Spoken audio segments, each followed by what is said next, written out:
Greetings, fellow adventurers, and welcome to Horsemen of the Apocalypse. We are Twitch affiliates and proudly sponsored by VentureSense.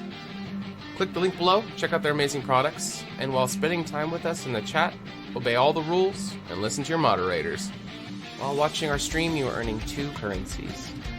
HotA points are linked to the mini-games in the chat, and you can use them to buy extra raffle tickets when we give away free merchandise. Loyalty points are used for interacting with our show. You can buy inspiration points or health potions for the Dungeon Master or for your favorite player. There are several Twitch commands that you will need to be familiar with in our chat. Refer to the panel below if you forget them, or ask a moderator for help. These commands are how you play our mini-games, enter the giveaways, or request songs for the channel playlist. If you enjoy our content, clicking the follow button will notify you when our channel goes live.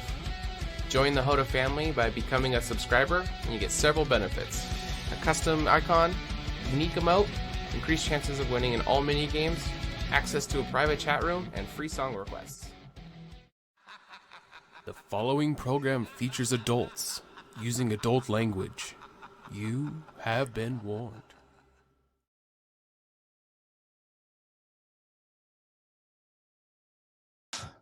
I could be wrong. This is 6. Yeah. Sure. As it pans over, welcome everybody to Horsemen of the Apocalypse Season 2. I am your humble Dungeon Master for the evening, DM Steelax, and once again we have our Season 2 players. Meow, meow, meow, meow. Let's go ahead and go across the board and get some introductions. And we'll go into announcements, a recap, and then we'll start playing tonight. Welcome everybody. Awesome. All right, this is Brian out of Northwest Pennsylvania. I am playing the recently introduced to Gateway Drugs Loxodon Cleric, Juanem. Okay, welcome. John, Seattle, Washington. I play 13, the Ratkin Drunken Master Monk. Okay, Yes. welcome. Chris from New York, Pennsylvania, playing the leaderish bard, Tribble. Awesome, welcome. Shadow from Portland, Oregon. I am playing Gura Doraka. Okay. And Wobbles. Welcome, welcome. And last but not least, our guest player once again for the evening. Yeah, I'm Will, in Central California, and I'm playing Devis, the man that's certainly questioning his choice of employees. Oh, I thought you were do you going mean? somewhere else with that. Oh, questioning. What are you questioning there, Devis? Awesome. All right, let's get some announcements going. If anybody has any that you want to plug or announce, go for it. Now is the time, or forever hold your peace. We got a special commercial coming up. Okay. Stay tuned. Okay. If you want, I can actually play them right after the announcements. All right, let's do it. Okay. Just for you, buddy. I know you're anxious. Okay. What else we got? We got games. Oh, we got Games all the time. Okay. We got games on Sunday with Ages Past, with AJ GMing at 6:30 p.m. Pacific. Okay. We got Monday with Team Underdark doing Dungeon of the Mad Mage at 6 p.m. Pacific. We have Tuesdays, which is Season 1 of Horsemen of the Apocalypse at 6:30 p.m. Pacific. Okay. And we have Wednesdays. That would be today. And you know why you're here. So. Okay. And Shadow, while they're watching these games, what do the viewers get? They get table tokens, which they can spend on health points, or health potions, or inspiration points for the players. Okay. And where are those codes that they need to enter in the chat to redeem those? If you look just right down below where you're watching, there will be an entire list of one for each and every episode. Certain things like redeem for character, and then the thing. Cool. Perfect. Awesome. If people want to get a hold of us during the week and chat to us and let us know about their D&D stories and adventures, where can they find us? Where are we all hold up? On Discord. There you go. And yeah. Awesome. Link is below. Awesome. So we are approaching Halloween, and That's always a fun time of year for everybody who's into cosplay and role playing, because we get a massive excuse for wearing the things that we like to wear all the time out in public. Thanks for cheers. So we got some, we got a little video clip to introduce. We're calling it HotAween between now and next week. Yes. We still got to work out the details for the Wednesday game, but the Tuesday game of next week, Connor's going to be DMing. It's going to be a Halloween one-shot special. Were we doing anything for the Wednesday game for next week? I know we I'll had talk to talked you about it. Yeah, I'll talk to you guys about it. See if I can figure out something. Okay. So it's either gonna be that or a regular game. We'll find out. So we should have hashed that first. All right, but we have a little video clip that our two bards from season 1 and season 2. They live very close to each other in real life, and they're friends in real life. They decided to throw together a little video clip. So that's what we're gonna pan to now, to kind of tease the upcoming stuff for Halloween. There we go. Way to go, Kyle.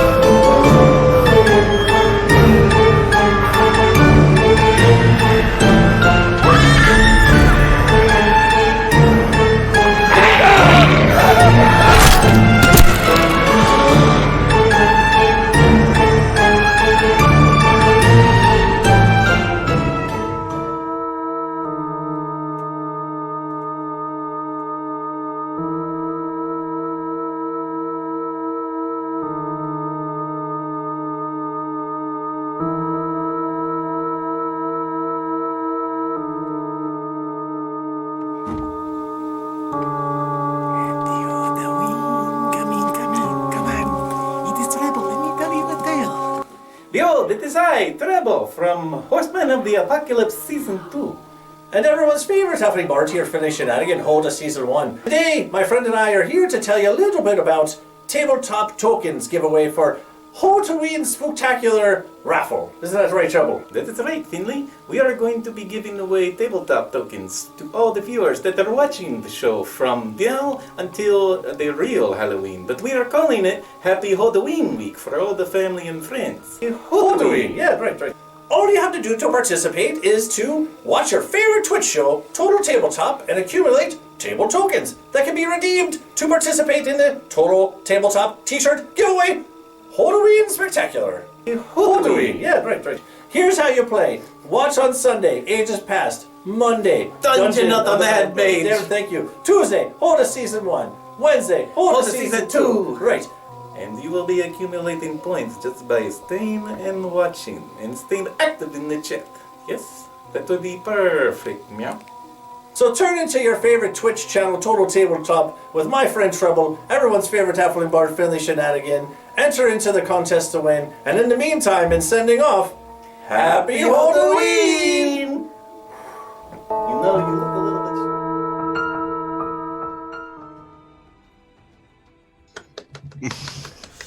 All right, there we go. Thanks, guys. Good job on the video. So we're gonna, Amazing. We'll have more details about the giveaway next week. But happy HotAween. All right, so let's jump into the recap. What happened last week with season 2, Horsemen of the Apocalypse? All right. We began with Junem setting up a hunting trap and the beginnings of fire outside of a bandit's den as the rest of the party began figuring out how to transport some very large items out of the den they found inside. Okay. Treble had convinced some of the bandits that the boss wanted these items transported for a buyer. He was also able to charm one of the wolves for a companion who would come to be known as Michael J. Wolf. On the way out, they ran into said boss, which prompted the release of the atom bomb known as 13.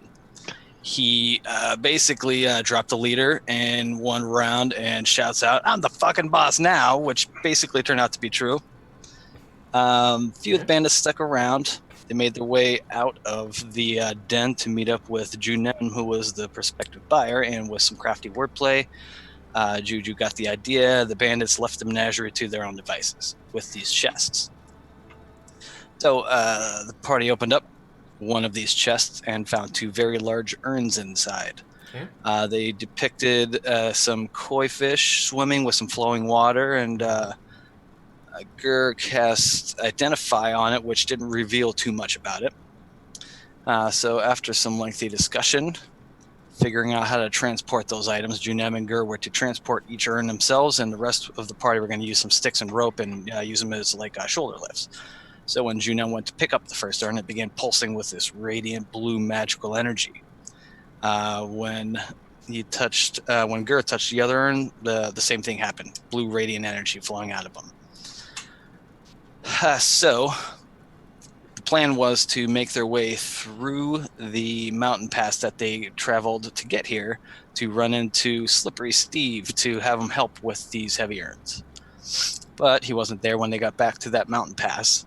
Junem caught his scent and tracked him down by the riverside, where they found Slippery Steve laying in a pool of his own vomit. Okay. As it turns out, that tree sap they gave him in concentrated doses is quite lethal. Okay. So this would give pause to what happened to the bandits that actually were in the hideout, who all ate tree sap tainted food as well. But the adventurers made their way back to Lilash's home to return the items that Gregor had lost, but found an empty house. Lilash was not there, and Drandolin had been drug out of his bed and was missing as well. Okay. They found a feather in the bedroom that had the scent of cane on it that he left in its place. So, at a loss for what to do next, the menagerie decided to open one of the urns to see what's inside. As there was no discernible lid or opening, Junem decided to hit it with his mace, which recoiled right back into his dome. Okay. They found out quick that these things weren't meant to be opened. Next, he would grab the third urn, but no radiant blue energy. So he tossed it over to Devis to see if it would work for him, but fortunately Devis bailed out of the way in time, as it was pretty much, I think, at least as big or bigger than Devis itself, being a smaller race. Bigger. So 13 touched that urn, and we saw that radiant blue energy flash. At that point, Treble and Devis could not decide who the last one would be to touch the last urn, so they played little boulder parchment shears. And after rehearsing the rules 4 or so times and a couple of misfires, Junem just brought the last urn into contact with Treble, and we saw that last 4th flash of blue radiant energy. Okay. After that, nothing much more happened. Nothing crazy as they were kind of hoping or expecting to see. So they decided to head back to Lilash's magic shop, the Magic Satchel, to see if she was there. Okay. That's right, Magic Satchel. Mystics. Mystic Satchel. Thank you. On their way, they heard someone whistling in the trees, and as it turns out, it was Treble's Uncle Puck. Okay. He lived up there with his pet bird Butterbutt. Okay. We made some introductions. Puck and Treble caught up a little bit, and Uncle Puck took a big old rip off of his cane, which turns out was pipe. Offered it to Treble, who faked a hit and passed it to Junem without any warning, mind you. And Junem ended up pretty wasted. Junem passed it to Gur, who immediately passed out, started drooling. So basically we had 2 of the bigger race of the party kind of pretty much passed out or wasted, and Okay. the sober few kind of talked to Uncle Puck about the town's mayor, who, big surprise, turned out to be Kane. He had made an announcement that everyone was in the town was to leave, with no reason, or at least as far as we know. Okay. Turns out Uncle Puck hid in a hidden compartment in the tree that he lived, in the tree that that his house was surrounded around.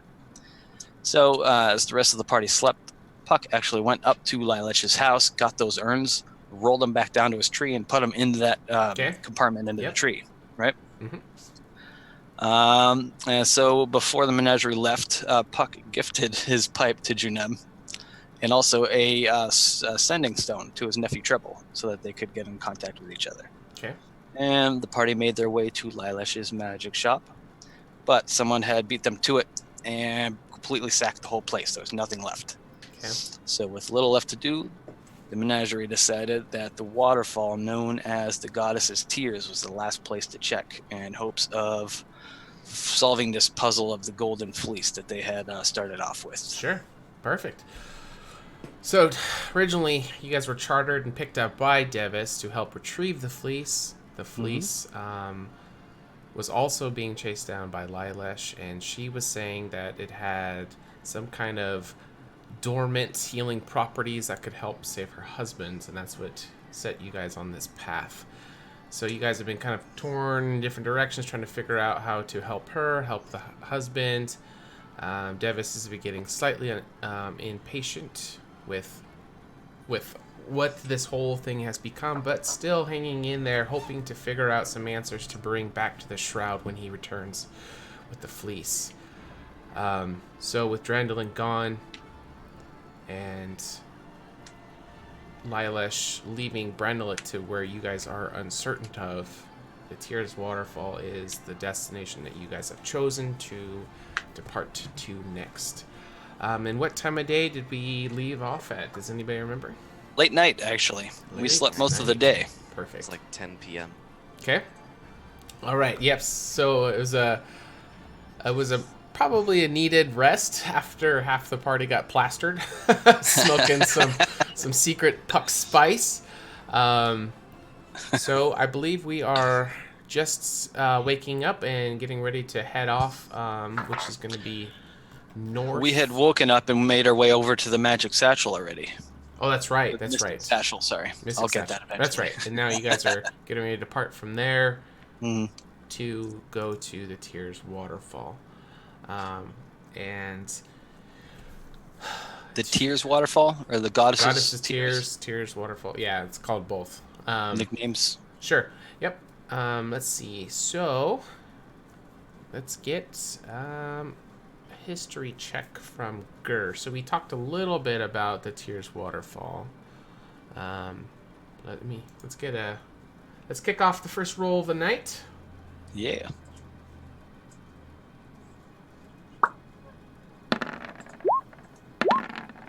Ooh, 31. That's pretty good. That's better than that 16, which is still a good roll, even though it's a 1. All right, so Gur, you know a lot about little things and a little about a lot of things. But religious stuff in and of itself is not exactly your forte.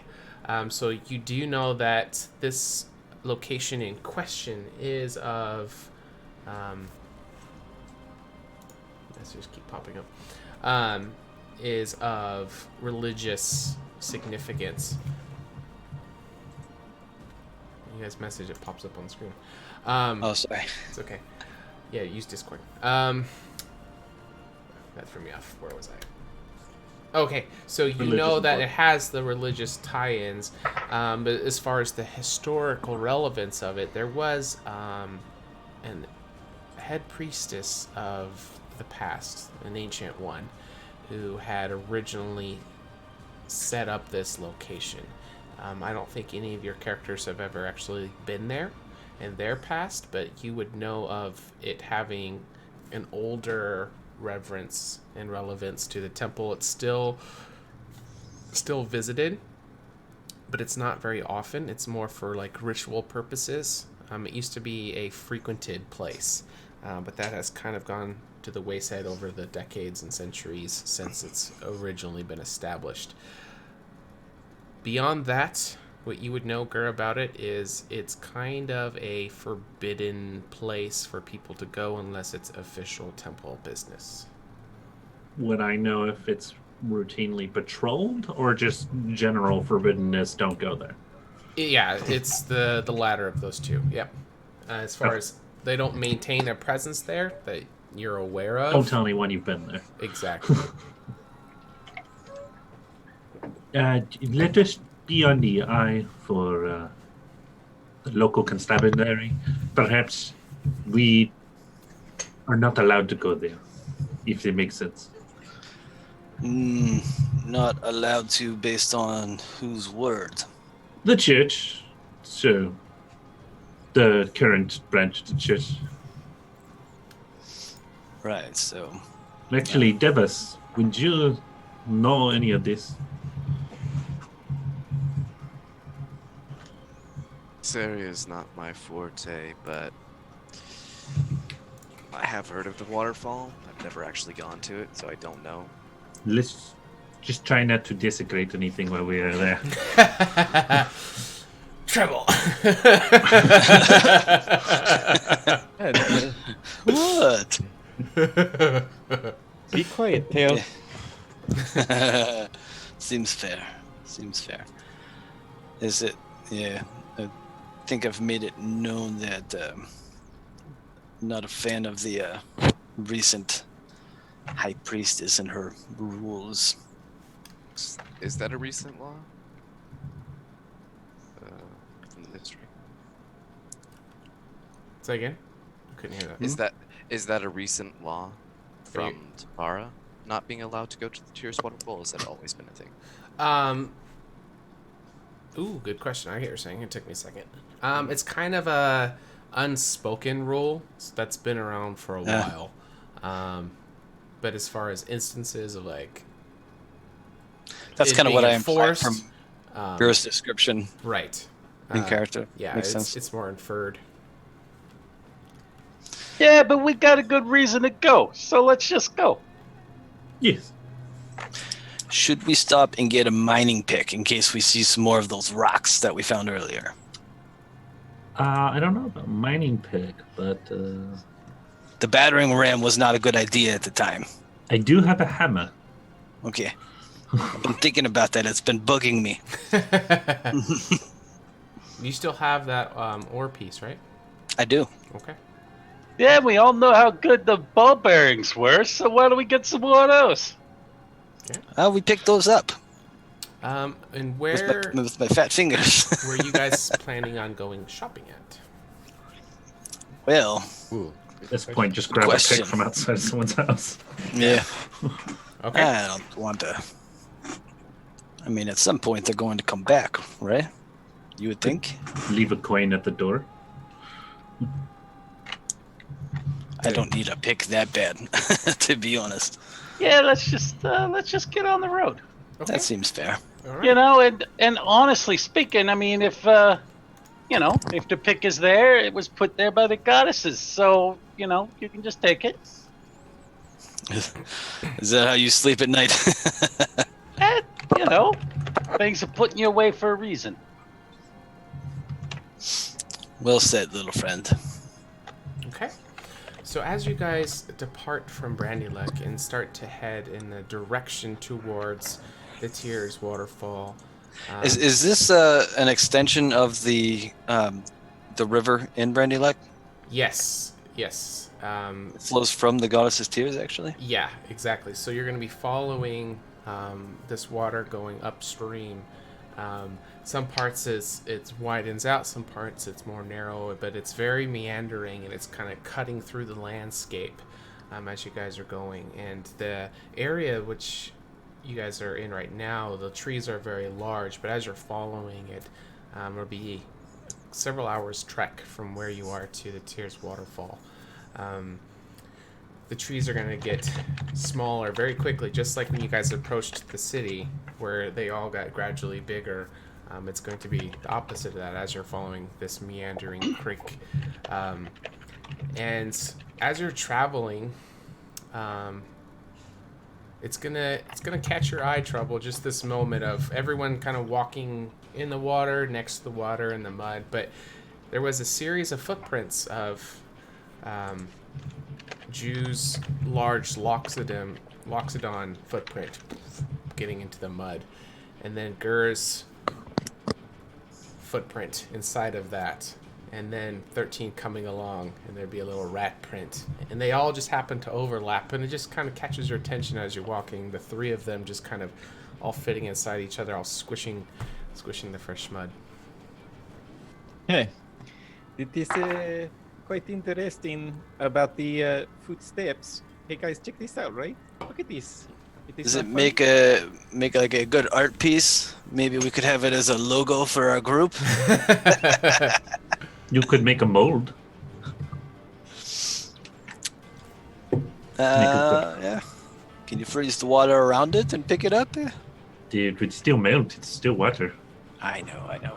Something to think about.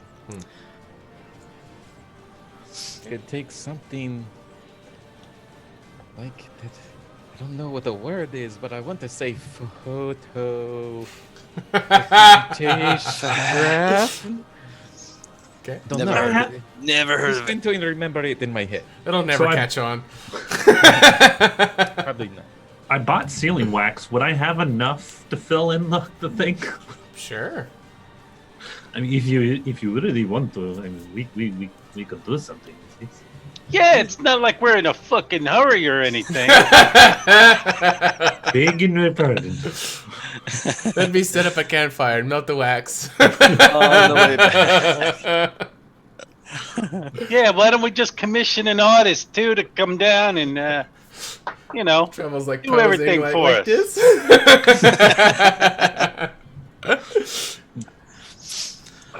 Okay. How close are we to the waterfall? Or at Um, least time frame that there to from the town. it's a few hours from there to there. You guys are maybe about almost halfway Okay. at this point. When I think we're in a reasonable distance, I'm going to cast Pass Without Trace. Okay. Yep. You could cast it now, and It's a 1 hour, or if I'm up to 1 hour okay, concentration. That's okay. why. You just jump in at any time and tell me when you're ready to let it go. All right, now Gur, as you guys press on inevitably, whether you guys do the mold or not, you're actually going to start recognizing this area based off of some landmarks. It has definite traces of forgotten bits of Revenant. As far as what it is, you recognize Revenant stuff, but as far as the intimate details of all of it, you're not quite sure. And the area is going to kind of look like this. Ooh, new map. By landmark, are you meaning like old buildings, ancient stones, ruins? There is, you would actually be here, and you see a pillar Ooh. right here that catches your eye. Hey, wait, Junem, hold up. Jump on your head. Oh, yeah, come along. Don't get wet. Never. Pass Without Trace. And on all four sides of this pillar, you notice this design, which is on the stream and is shared with you guys. Is it just me or does that look upside down? Looks like a shield crest. Hey, I see Perhaps some. I see some stuff up here. Can I try? Do I recognize the symbols? Let's get a check. What kind of check are you wanting to do? Probably Arcana, considering who Sure. it has to deal with. Sure. Can I help? Can I help with that? Actually, In what Mm, way Arcana. is Junem What I'm the Arcana- fuck I'm do you Arcana know about friendly. Arcana? I'm a fucking cleric, man. With the three different directions, it could probably have something to do with the goddesses. Power of three, you know that. True, yes. Okay. I don't know how you would be able to assist in this. You Yeah. can do your own check though, if you Okay. like. So Gerd, let's get your roll. See how you do. Oh, I did. It's 11. Oh, it's doing it again. Do you guys see the roll? Nope. No. It's right there. It's 11. I wouldn't There it lie is. about 11. There's That's me Junem's. with That's 10. Junem. Yeah, so it was doing this last night as well. So if you guys just make sure you're clicking your token before you pull up your character sheet, I think that's the issue. Even for rolls, huh? This is just the test roll. Can you see that? And you Yes. got an 11. Yep, it works. All right. So I think because we were trying to figure out exactly what it was last night, and that seemed to be the thing that Fixes it. yeah, exactly. So So sure unless you to click do your that. token, it's whispering the roll. So what That's was weird. your first roll that you saw? Was it 11? it was 11? Oh, Yeah. okay. Yeah. Um, Are we stealthing, by the way? We got passed without a trace here, so. you would recognize this as one of the schools in the Revenant. Can you still hear? Yeah. Oh, I didn't know if you pulled headphones off. But No, as, that's goggles. but as far as which one, you're not sure. Could I make a guess that it's the defensive one? Abjuration? That would be it. Hmm. That would be. That Did would the be shield correct. give it away? Yes. Hey, there's a box over here. Abjuration, eh? Are you sneaking around again? Everyone, be careful. There seems to be some sort of protective ruins on these pillars. They could be a trap. They could be a warning system. Did you mean runes or ruins? Because I can never tell with you. Ruins. It means. It's actually both. It's both, actually. Well, On these ruins, there are ruins. Hey, talking about ruins, I found some ruins over here. where are you? I'm over the river. You ran off again. Yeah. I see a box. I don't want to touch it. Insert Star Wars meme here. It's a trap. 13 starts looking at the box. Okay. As you're This one? looking at the box, it seems to be relatively fresh and new. Even though the area that it is looks kind of almost in ruins, like a broken down older building that has been kind of eroded and then discarded the large stone pieces away. Could be a mimic. On top of this chest, though, there seems to be a tray. And inside the tray is this white-colored sand that is scattered about the top. Ooh. Oh, hey, a Zen garden. I try very and draw nice. the symbol that was on the pillars in the sand. Ooh, okay. Do you remember what How it big looks are we like? talking? Yeah, The the tray would shield. probably be like 12 wide the tray by of sand? 9 tall, yeah. Okay. It might Yeah. be like a password essentially. So I'll draw the shield, and then the triangle with the curved sides, and then the three little And then swoops, three lines of. the Okay. circle, and the Okay. little words. As you draw those in with your fingers, the white sand will pulse a magic glow that is revenant blue and then dissipate. And as it does, it's kind of like an etch-a-sketch, you know, like where you have something drawn and you shake it, how it disappears. The kind of the trenches of sand that you drew in is going to be flat again. Either I got the password wrong, or I just sent a message to somebody else. Yeah. It Let's could hope be it's message sand. the latter. You Let's sent a look message around a to little them. bit. It could be message send. You know, you write the message, and then like the piece of paper that you write, and then sends the message to a counterpart piece of paper. 13 will examine the chest. Okay. I call it a teller phone. Are you trying to investigate or just perceive it? Okay. He's gonna do the perceiving thing. Okay. What does your rat folk eye see? That is actually high enough to notice that on a metal band around the chest that goes around the belly of the embedded into the metal that goes around it, it says the 7 schools are abjuration, conjuration, divination, enchantment, evocation, illusion, and transmutation. We'll say that around the band. Hey, it talks about the 7 schools. There's another one of these. I'm seeing a lot of these little. I don't know what you call them. Little stone things all over the place. The same as the one that we saw earlier. Are there 7 of them?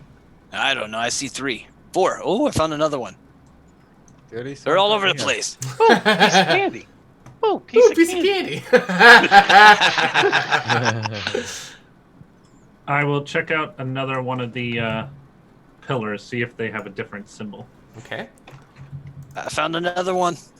The next symbol that you look at is going to look like this. Oh, yeah. These are the different schools of magic. What's that one got on it? Large circle, many stars. This might be conjuration. Okay. I see one over here. Does this have like a different one, presumably? 13's going to very quickly like put his hands in the sand and like spread the sand apart to see if he can see anything written under the sand. Okay. As you pull it across to the sides, it seems to just be a basic brass plate. The whole tray that's holding all of the sand inside of it, just seems to be a high polished brass. The sand pieces that are in there are pristinely clean.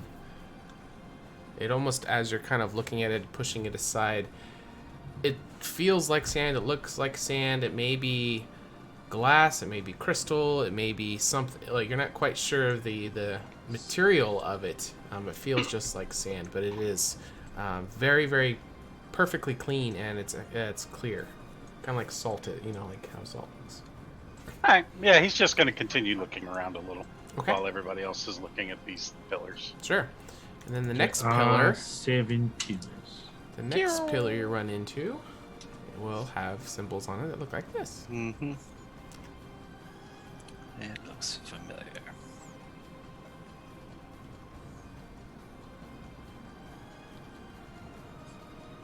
Hey, the rat. Don't you have a symbol on you somewhere? Yeah. So What does this symbol look like? it looks like a 13. Okay, I meant like your necklace or something, didn't you? Oh have no, some- it looks a lot like Junem's, except I've got all 3. Okay. Is Like this, Trinity. is this still rather shallow river? Yes. By here? Yes, yeah, it's safe to trek across, yeah. Okay. And Uh-oh. the next pillar you come into is going to have this symbol. Oh boy, that's a complicated one. Did I just walk up on the waterfall? No. What school can that be? I'm gonna get out of the water real quick just in case. Nobody saw that. Roll Nobody saw initiative!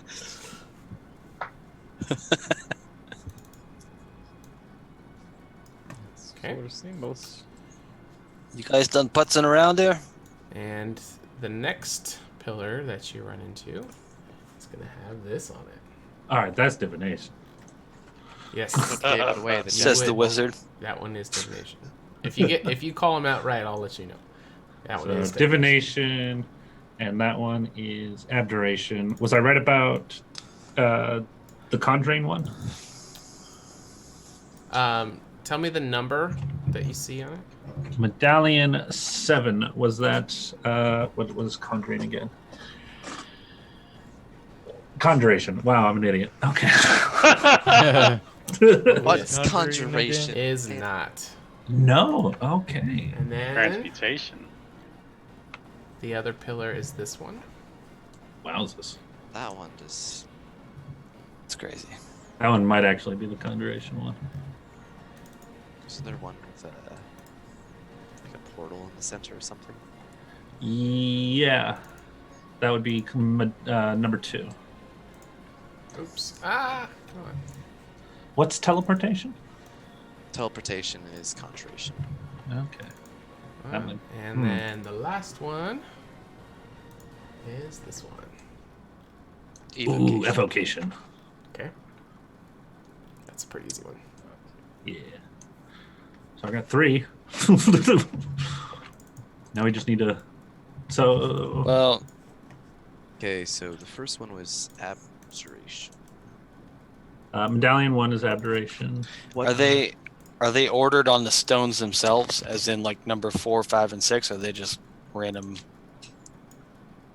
ordered images? No, the numbers are the. Just so I can keep track of telling you guys. What did the chest say again? What order did it say? These are the schools of magic. I don't remember the order that he said it in. No, these are the schools of magic. I don't remember what order they were in. Let me go check. It sounded like it was alphabetic, if I'm right. Yeah, the question is whether or not these are actually alphabetical, because you got abjuration is number 1, you got divination is 3. What's between conjuration? Well, it Maybe could it's be 2? alphabetical in Draconic. What's alphabetical mean? Letters in correct order. Yeah, you know how X comes before I. You know numbers, right? Yes, I can count. So letters have their own system, like numbers, where you go 1, 2, 3, you go A, B, C. Let's put a pin on that one for later. Okay. Okay. Thaddeus is going to try to open the chest. Because, why not? Okay. So as you reach your little rat's fingers on the handle, how hard are you pulling? Are you just trying to test it, It's or are just you like- trying to just wrench on it? He's just little. Wait, how'd that go? One more time? All right, so as you're starting to pull on it, you can feel some resistance. It doesn't seem like it's going to just quickly open up. He writes hello ? In the sand. Ooh, okay. So 1 was Abjuration, 3 Nothing was happens Divination. as you read hello. And then Okay.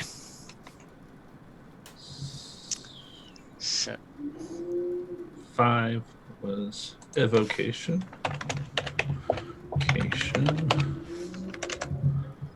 Alright, so we still have 4, 6, 7, and 2. Which one is transmutation? I know that one.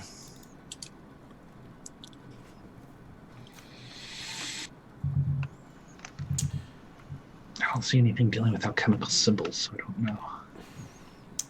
If you guys have any spells of these particular schools of magic, I've got spells of all different kinds. yeah. So if you are familiar with the school, which you would kind of have to be to have a spell from it. No transmutation. So Got a lot of illusion spells. And conjuration. So, say for example, illusion. He was Divination. wanting to see which one was illusion. If you have an illusion spell, I'll give you advantage on an Arcana check to see. I do not know illusion. Or that was just an example of any of them that you are wanting to confirm. I got illusion and transmutation and evocation and whatnot. So And whatnot. What school is this? I brought that up because I was going to find the transmutation one and actually cast a transmutation spell on it to see what happens. Okay. I picked that one for mending so I can fix it instead of break it if something happens wrong. Just in case.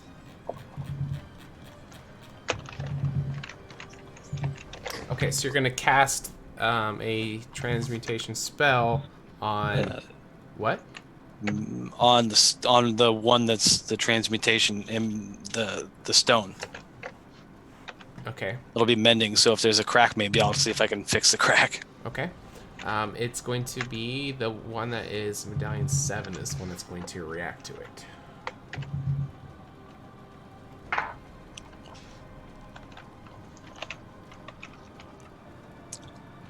it actually Oh. reacts to it? Like, how does it Oh, react? look down here. The one in the southeast.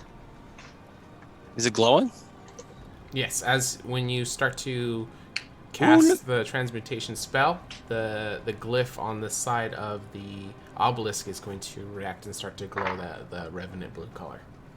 Ooh. Made some And you can progress hear here. some low humming noise coming out of it as you cast the spell, and then once the spell is done, it's going to stop reacting to it. So which number is that? 7. 7. 13. Yeah, 13. Every number's 13. Okay.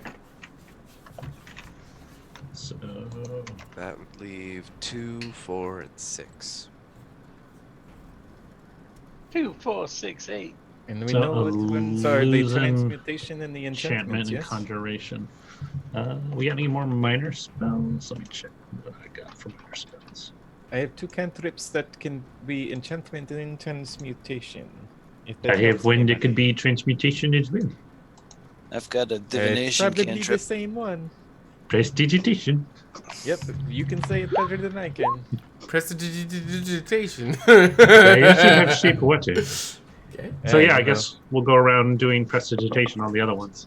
I guess the treble has his own tongue.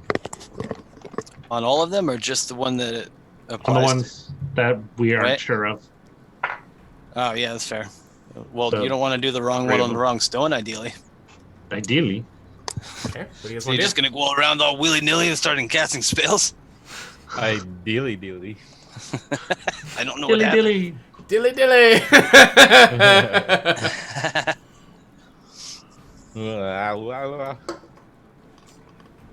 Can I find the evocation one and do a sacred flame? Sacred flame. Are we trying to light these up? I don't know. The one started glowing. Because we know which. Do we know which one is evocation, divination, abjuration, and now transmutation? Devis is going to be looking for the one that matches illusion the closest. Okay. That's what his specialty is. That will be number 6. You would recognize it, Devis. You're very educated in that particular. Educated. Got illusion over here. It's the one with the clover-looking thing in it. Yep. Okay. Number 4 was evocation.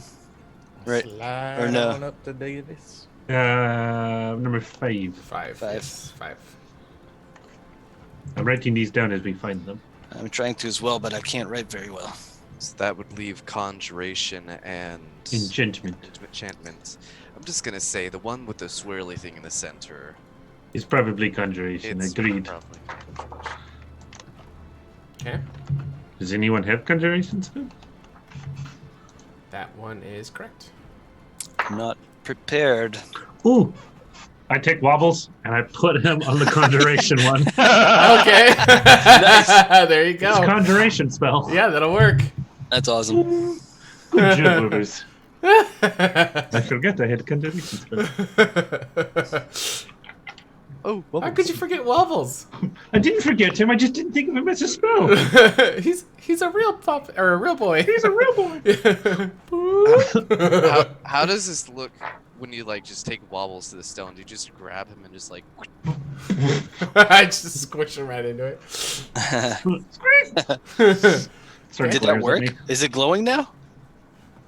Use Sure. conjuration magic. Sure. Yeah. Sure, Sure. Why not? Nice. Just rub him on there like a sponge. Like a Gotta clean the stone. steel wool pad. You're just like scraping all the dust out of it. Would you guys have any of the other ones to figure out, or have you got all? That leaves enchantment to be the last one, which I would guess that's 4. Enchantment. Yes, it would Which I don't know how that looks like enchantment. I don't have. I can do this. Maybe. Oh, we didn't do divination either yet, did we? No, it's the one with the eye. But we haven't What done did any we- spells touching it yet. Have we? No, but I will cast guidance on that one. be. Okay. I was. Don't wait. Don't waste your spells. Wait. Show me where the. Oh wait, actually, it doesn't matter. I don't enchantment have it prepared. I was gonna say that I'd have rituals that I is. could. Vicious mockery. Guidance is a at my cantrip. Well, I disposal. have detect magic. I can do on divination as a ritual spell. Well, I have guidance, which is Is it a cantrip? It's Okay. Alright, There you go. That's do right. that. That's right. Okay. It's much better than I know taking that damage. because I have it too. Sure, Junim. Okay. Elephants have the And best memory. as you from what I've guys Elephants do. I don't. cast near or have it actually physically interact with the obelisk, if it is the correct school, the glyph will start to glow during the duration of the spell. Okay, so which ones do you guys have left? We've I think it's done everything. illusion, evocation, transmutation, and enchantment. Have we done enchantment? I can do enchantment. That was the one that I was going to take care of, but if you're going to do it, Davis, for it. Go ahead. Want to do it? Do it. Do it. Rebel looks bored. We should let him cast some spells. Do it. Okay. All right. So I go over to the number 4 Okay. and cast Vicious Mockery. And by Son of a- saying that you are nothing but a stupid piece of pile of food. Meow. Okay. And you'll see, like, the mockery wasn't very vicious, so it's kind of, like, hesitant to glow, but then it gives it. It's like, all right. I'm trying. I'm not- Is it sad that his strongest vicious mockery was on a rock? Oh, the 4, yeah. Oh, it is. All right. Practice dummy. So My that was highest damage, too. the 7th one, right? Yep.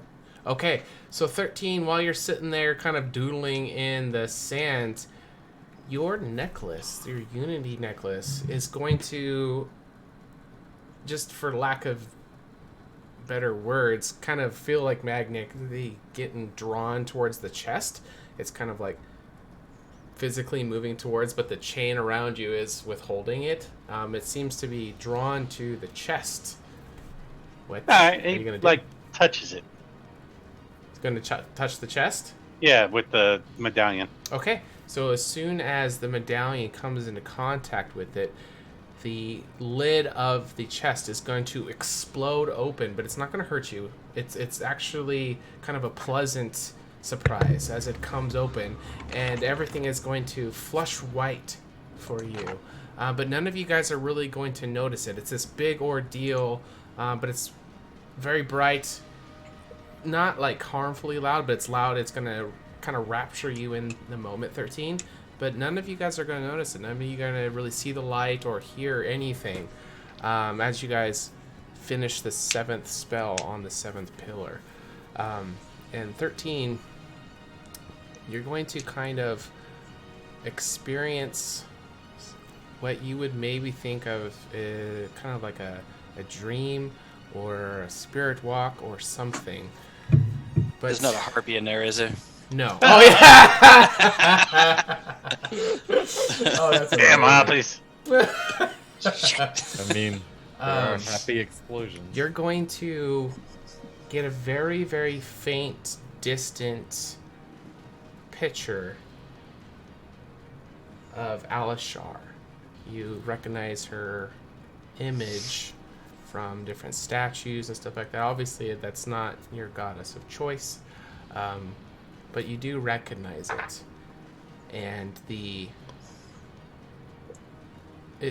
kind of lose track of time in this moment, but then it just kind of disappears, and it's kind of weird what it was. But then as you kind of come back to reality, you look down at the divine necklace that you have. The blue eye, for lack of a better term, on the necklace is now glowing. The red and the green are not. But it seems that your necklace has had some kind of divine intervention, and it seems to have new properties. Well, hey, that's pretty cool. Okay. Sweet. He looks at the chest again, and is it open now?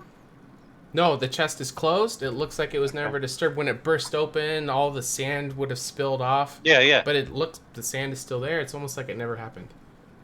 Huh. Well, hey, my medallion thing is glowing. And you Ooh, guys that's will pretty. hear that. You didn't notice any of the other stuff that happened. As far as you guys know, you interacted with the 7th one, but nothing happened. Like you're not quite sure. What is that? Shadow. Get that chest. It sounded like the box doing something over there. Focus, Shadow, focus. No, I'm just kidding.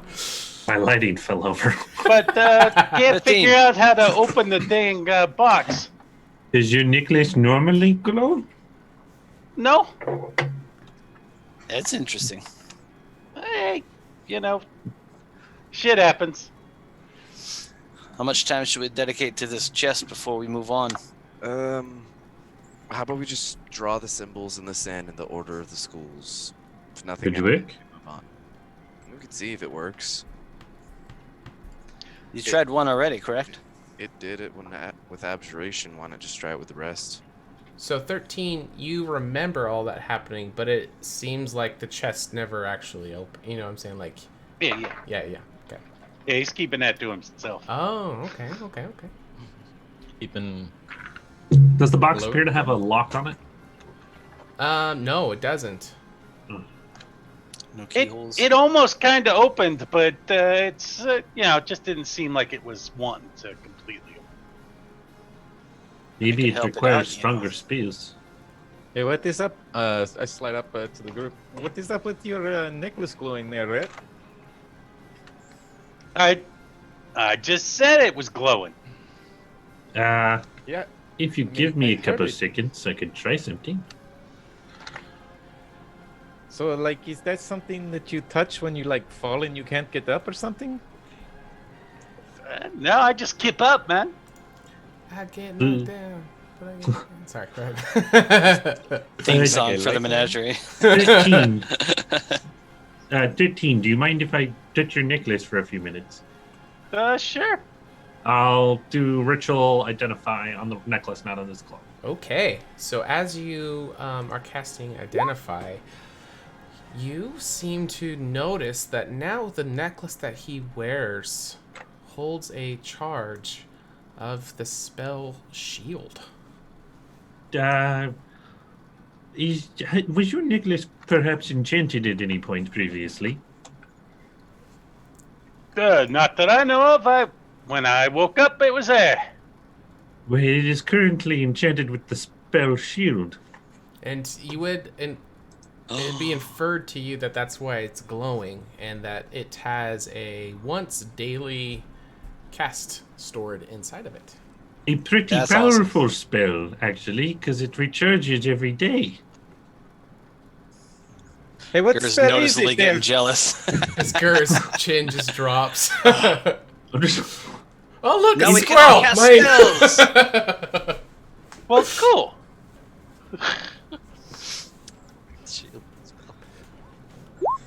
Hey, what kind I'll of explain spell that is, to him in a very D&D-esque way. Okay. Visible bearer of magical force appears and protects you. Until the start of your next turn, you have a +5 bonus to AC, including against the triggering attack. Yeah. And you take no damage from magic missile. This is actually a fairly decent spell to have. What is it? Did you Come on, see the spill shield beans, spell? Gar. It's a shield. Oh. Magic shield. Oh, yeah. 13, you should totally, give your necklace to Gur, because So it wasn't doing that before just now. Yeah, and then it was like it was drawn to the chest, and when it touched it, it did this.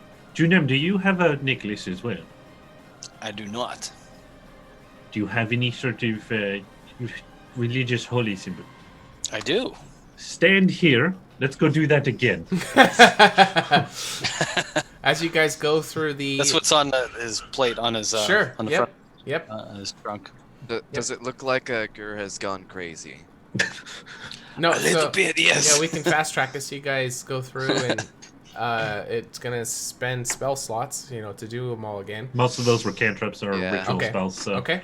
But it does not seem to react to his holy symbol, but it is Carvalia symbol that Junem has, while 13's was the Unity, which has all three.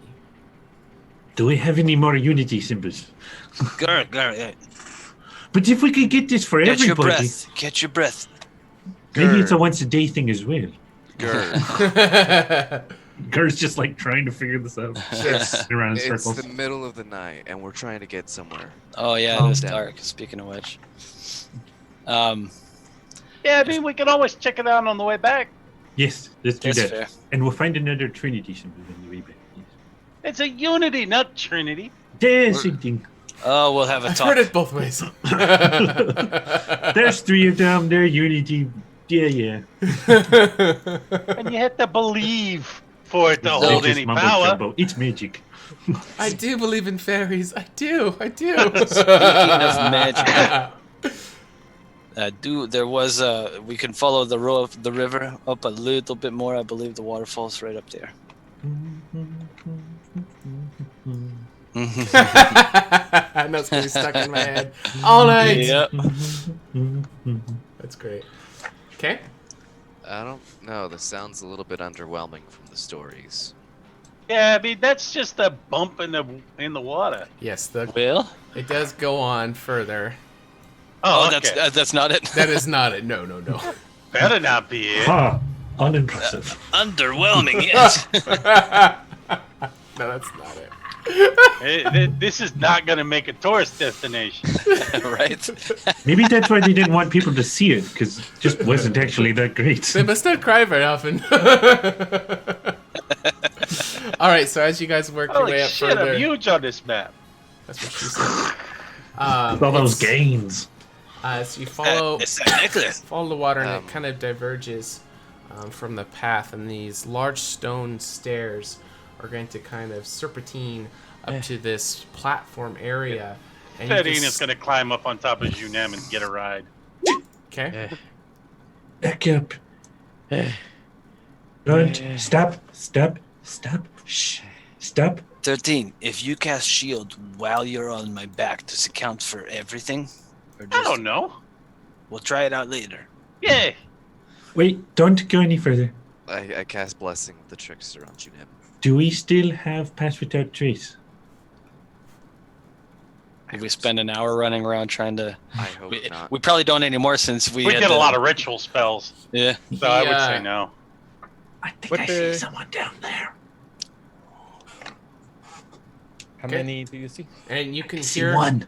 you can hear some voices, some very authoritative male voices going back and forth, and you can kind of hear some shrills coming from a voice that sounds just like Lilash's. Is that eyelash down there? I'm going to use my keen senses and listen up to 60 feet. Oh, can I smell... Can I smell the guy based on the feather? What was his name? Kane. You do not smell Kane nearby. Good. I'm just gonna send Wobbles forward and zonk into his eyes so I can actually see what Okay. he sees. All right, you Can can go ahead and I- peek your token around as Wobbles kind of scurries through the bushes. You can kind Can I of look what's going on.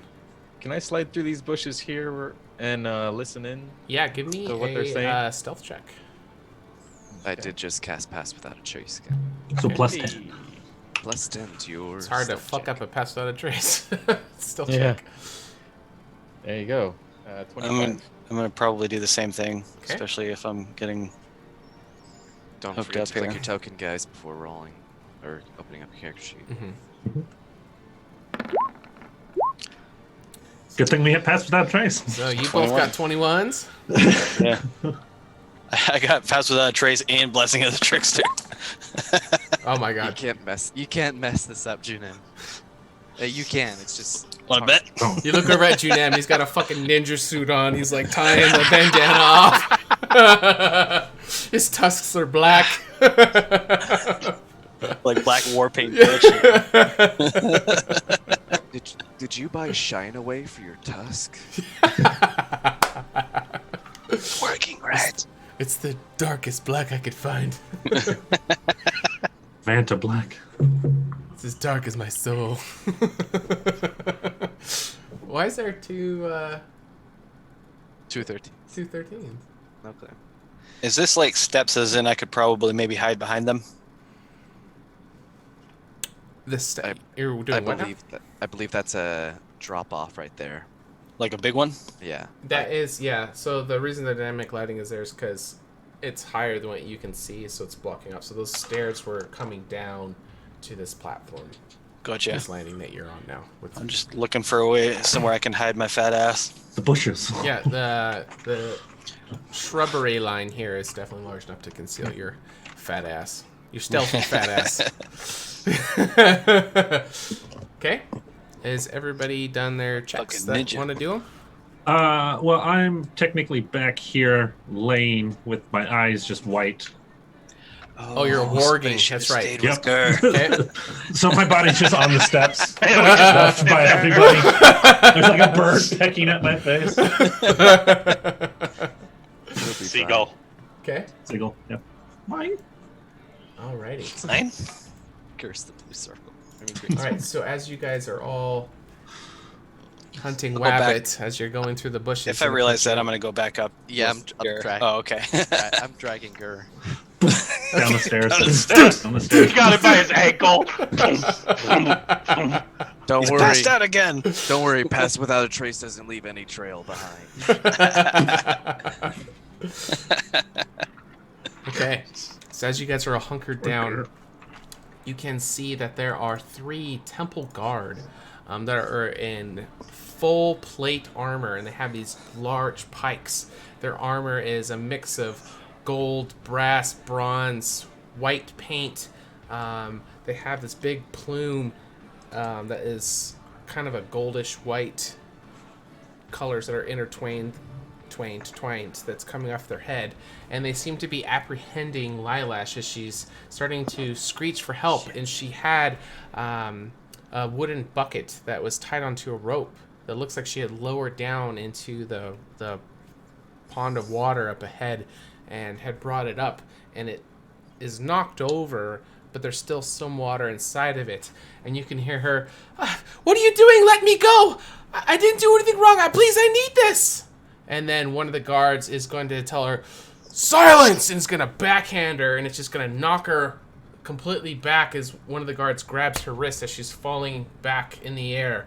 And they're going to throw her down to the ground while one of them is starting to pull out manacles. Yeah, that ain't us charging in. That's not happening on my watch. Okay. Nope. All right, roll initiative as you charge in. Yeah. My token is not the right token, by the way. I'm MIA. I can't see nothing. Is it not? Okay, let me go grab the Brandolic ones, and I'll drop all of them in just in case. Would this be considered hiding? Why would it? We are. Not This be. would be a surprise round, right? Am I the only one with a completely black screen? It would be a surprise. Oh, Let me fix this. Okay. Good thing it's a surprise I round because think I'm going last. those were not your. Those were your level 1 guys, I believe. Yes. Okay, so here are your. Does everybody have vision now? Hey, I'm the right size now. Yep. I got nothing. Let's shove us back in the right place. All right, Might have to shift ping his big ass. So, where did you drag my body? Into the bushes? Into the bushes. Good. Okay, Junim, it should be working. Hit refresh. Oh. I'll reload. So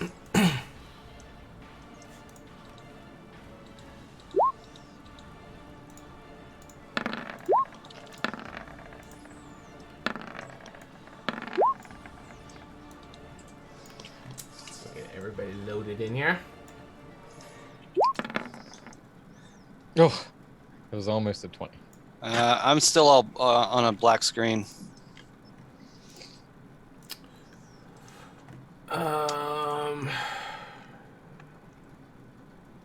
Right click his token and give it sight. I am. It looked at some point like it was reloading a new map or something, and I just went to black. Sure, I'm taking a look here real quick. Okay. Controlled by Junem. Player journal Junem. Junem, actually zoom in and zoom out real fast. See if it just didn't load in properly. Maybe you have blind It status. says has sight. I'll turn it off and turn it on. It's weird like that. Whenever you swap maps, you sometimes have to refocus it. No. I'm gonna pull all of you guys off and then put you back on. That might do it. I can play based on a stream map if you want to roll with it after. I guess the coin has spoken. Devis is helping. Fun. Did that work You now? can give him control over my token just so I can see. Oh, I get what you're saying. Sorry, chat. We're trying to get this sorted out for you. Technical difficulties. It might be my connection. I just got a red box. Let me In the meantime, you guys can stay active in the chat and earn those HotA table Yeah, go points. on a Still, raid. it'll be rebranded. All All right, Gur, I Table gave him access to yours, but I'm also going to give you access to his so you can move it around as well. Thank you. Thank you. So just whatever he says he wants to do, if you could help him out with that until he gets his thing fixed. Edit and journals. No. Good. Good. All right. All right. Can you see your There we go. player I can move 2 him now. character sheet, Ju? I'm loading the sheet. Okay. I still got no luck with the screen though for some reason. Okay. So for initiative, I got 13 Trouble Devis. So I need Gers and Junebs. I'll roll Junebs. Kirk got Oh, I a have to- 4.16. Yeah. I won't be able to select my token. Gur is a 4.16. Okay. And I got Junem in there. It's 1, 2, 3, 4, 5. Highest initiative is still single digits. Yeah, the initiative is awful. All right, but you guys do have a surprise action. So the entire first iteration, you guys will get to have actions, and they will not. And you're going to have advantage with your attacks.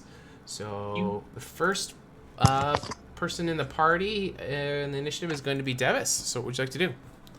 Do you need an initiative from me still? You're in the board now. Okay, thanks. Okay. Wow, I'm actually going first. Okay. So as you're emerging through the bushes and you see I'm not these- emerging. I'm not emerging through the bushes. I'm staying in the bushes. Or I Okay. just mean like your face, your Oh yeah. optical, your eyes. You're going to see the 3 guards as they're thrashing Lilish about as she's screaming out for help. What would you like to do? I would like to cast. Oh, this is so stupid. I'm gonna cast Hold Person on one of them, On which one? as Roll20 is lagging out for me. Oh no. Technical difficulties. I can't even think. All right. What we'll do then is we're gonna go on break, everybody. So it'll give a chance for everybody's roll 20s to calm the fuck down. Yeah, that's enough. I need it. So don't Cool. go anywhere. When we come back, we're going to give away some table tokens for you guys. We appreciate you guys being here. If you like what you see, make sure you do a follow, hit the bell, it'll notify you when you go live. It really helps us out. And we will be right back. Enjoy some videos.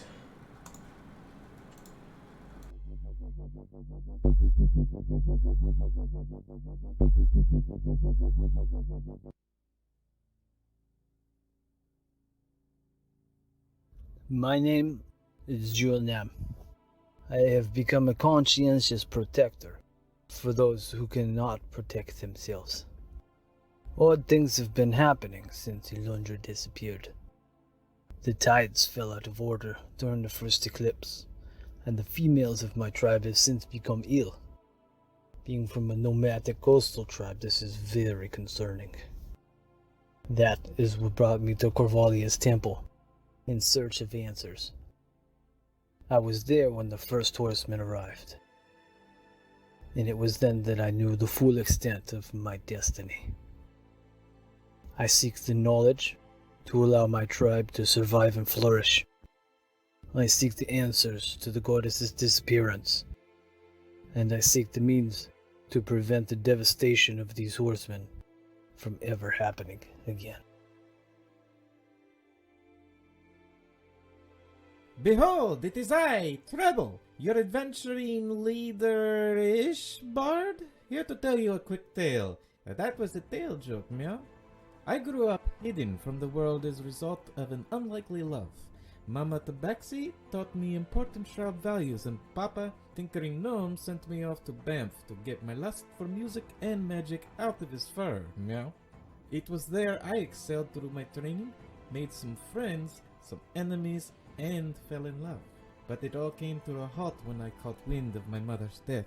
Long story short, I sought training for revenge, and upon my return to Banff, I discovered the love of my life's village had been destroyed by some connection of war horsemen.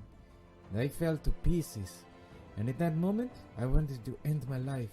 But then a childhood memory of meeting Alundra flashed before me with the words, "In your darkest moment, you'll know what to do." Yeah? Hey yo, 13 here, Ambassador for Unity and Honey. First thing I recall is waking in the Temple of the Unities. There, I learned and I studied all about Alundra. And let me tell you what, her ways, they was rad. But so few people would listen to the words. This really started to get me down. This is where I finds out I fights better with a buzz. Yeah, I'm a monk, what of it? My love is honey, and my soul is unity. Some of yous call me a dirty rat, and yous know who I'm talking about. So after years of preaching the unity, it's not until now that yous come to my door asking me for help. Well, this may be the miracle opening I was looking for. Let's go. Hey, anybody see my pants? When I was young, and still unsure whether my name was Gur or if that was just the noise my father made to call for me, a woman named Alundra visited my village, and the sheer variety and potential I saw in her magic made it so my course was clear from a fairly young age. I vowed to learn magic to better the world around me, moved to the city of Laywell as a crafter shortly after, and set about learning from any who would teach me, though not many would, as the Revenant guarded their magic with a zeal. While many found me to be dependable solver to many of their troubles, it wasn't long until I hit a wall in my studies, so I took it upon myself to explore the land and seek knowledge where I could, leaving the city of Waylow behind. In my travels, I helped those I could, but to me it never seemed to be enough. There were always more things attacking, people needing saving, but I cannot allow myself to wallow in this. I must rise up and end this once and for all. Someone or something must be behind the horsemen, and I will find them. My name is Julian. I have become a conscientious protector for those who cannot protect themselves. Odd things have been happening since Alundra disappeared. The tides fell out of order during the first eclipse, and the females of my tribe have since become ill. Being from a nomadic coastal tribe, this is very concerning. That is what brought me to Corvalia's temple, in search of answers. I was there when the first horseman arrived, and it was then that I knew the full extent of my destiny. I seek the knowledge to allow my tribe to survive and flourish. I seek the answers to the goddess's disappearance, and I seek the means to prevent the devastation of these horsemen from ever happening again. Behold, it is I, Treble, your adventuring leader-ish bard, here to tell you a quick tale. That was a tale joke, meow. I grew up hidden from the world as a result of an unlikely love. Mama Tabaxi taught me important shrub values, and Papa, Tinkering Gnome, sent me off to Banff to get my lust for music and magic out of his fur, meow. It was there I excelled through my training, made some friends, some enemies, and fell in love. But it all came to a halt when I caught wind of my mother's death.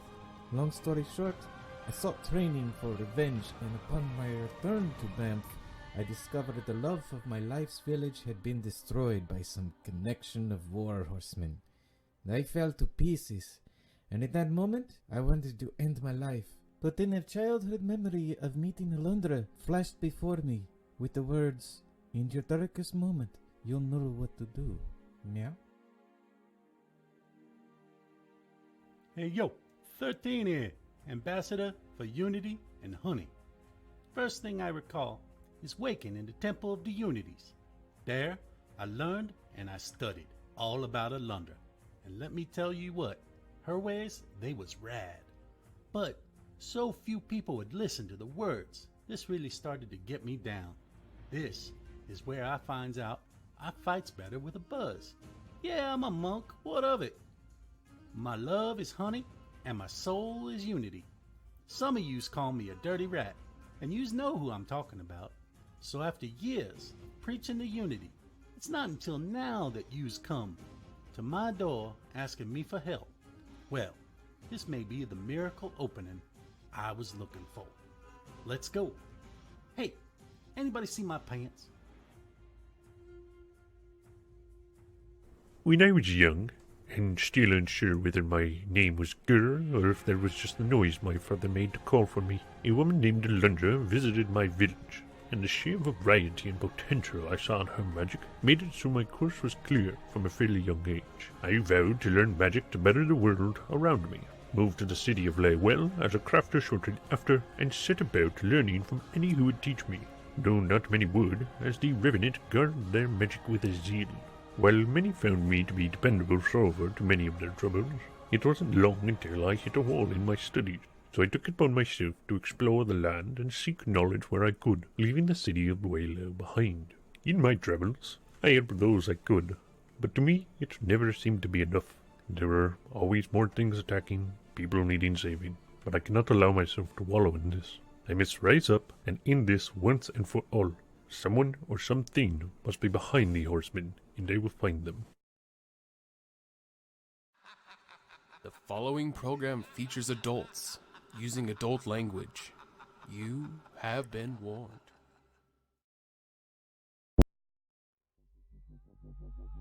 Or maybe 13? All right, we are back. Thanks for sticking with us, everybody. We got some table tokens to give away. If you do exclamation point points in the chat, it'll tell you how many you have before and after we give away. And so let me do that first. So let's give 100 points to everybody. For sticking with us. All right. Loyalty points were added. Let's have some fun. Let's do a giveaway too. For that, we're gonna do 500 points for that. All right. So we got. Edit this real quick because it says HotA points. It's no longer HotA points, it's table tokens.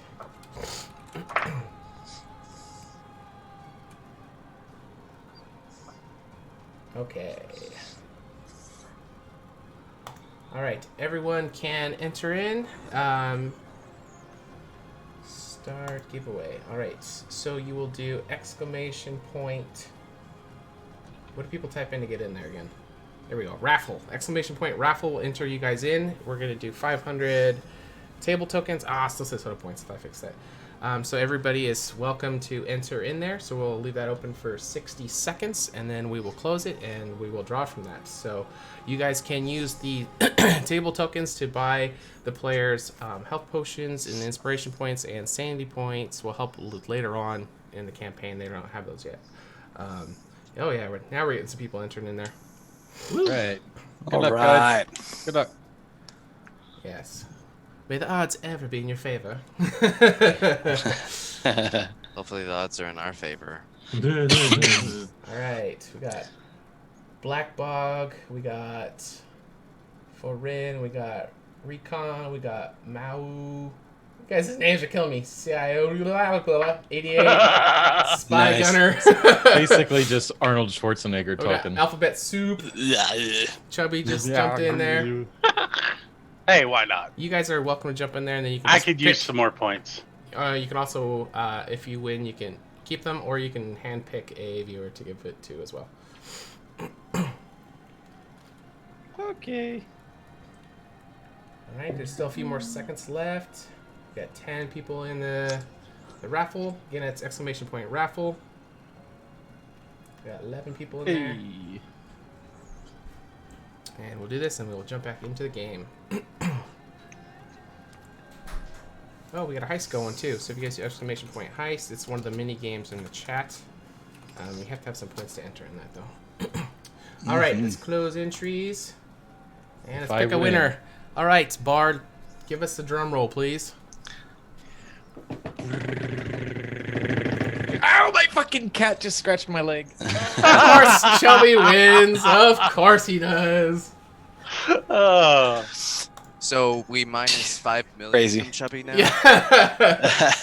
Go ahead and give them to 88 H-Rod.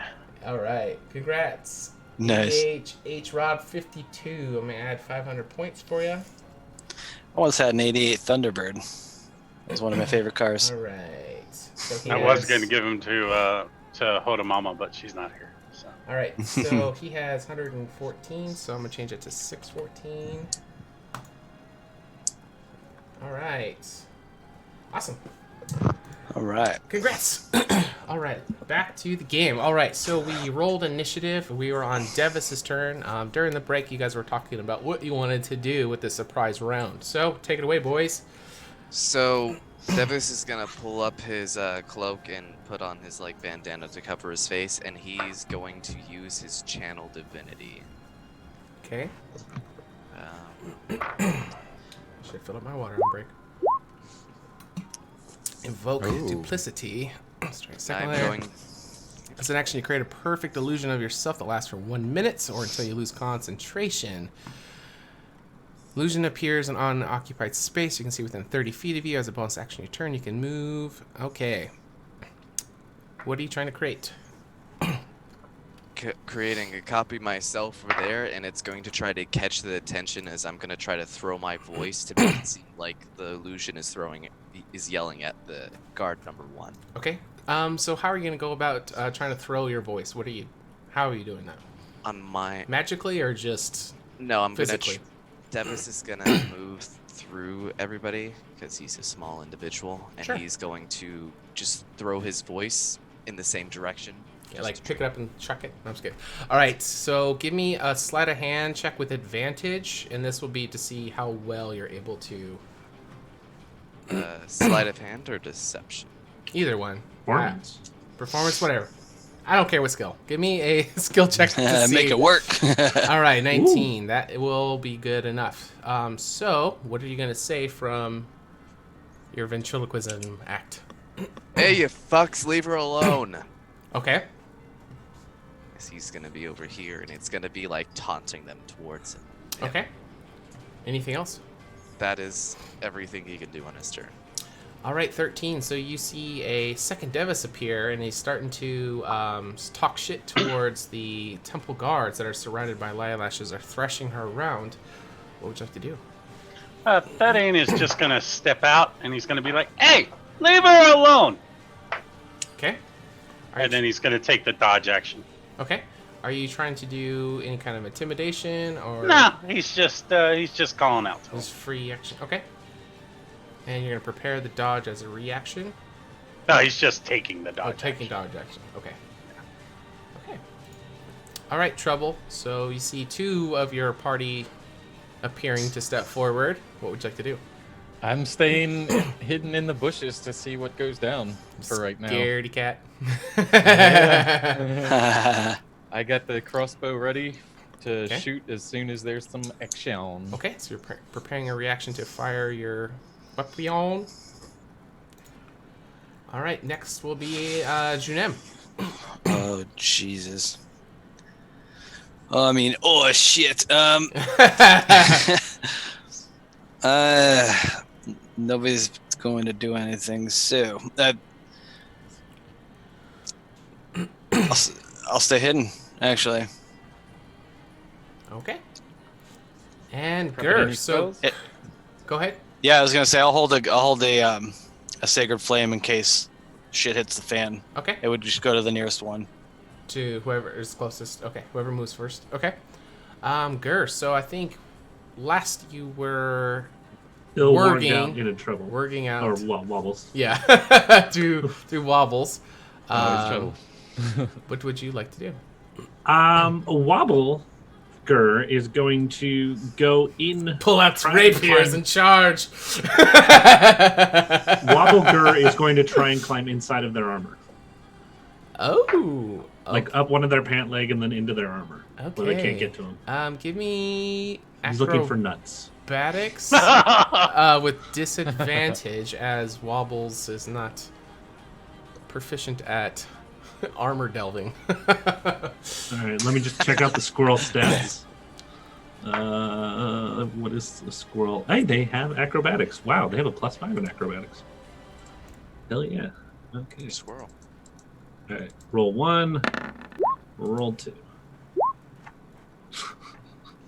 All right, so as Wobble charges headlong and just tries to dive into a gap in the armor, the guard is going to feel it and kind of turn, and it's actually going to kind of squish Wobbles in a pinch point as he's turning around. When Wobbles takes damage, what does that do to him? He just pops away in a puff of smoke because he only has 1 HP. All right, so And I... exactly, you pop out of your warging, even though that's not a thing, but we're gonna go with it because it fits. Well, it's part of the spell. Yeah, it fits. All right, so as you snap back into your own body, was there anything that you wanted to do?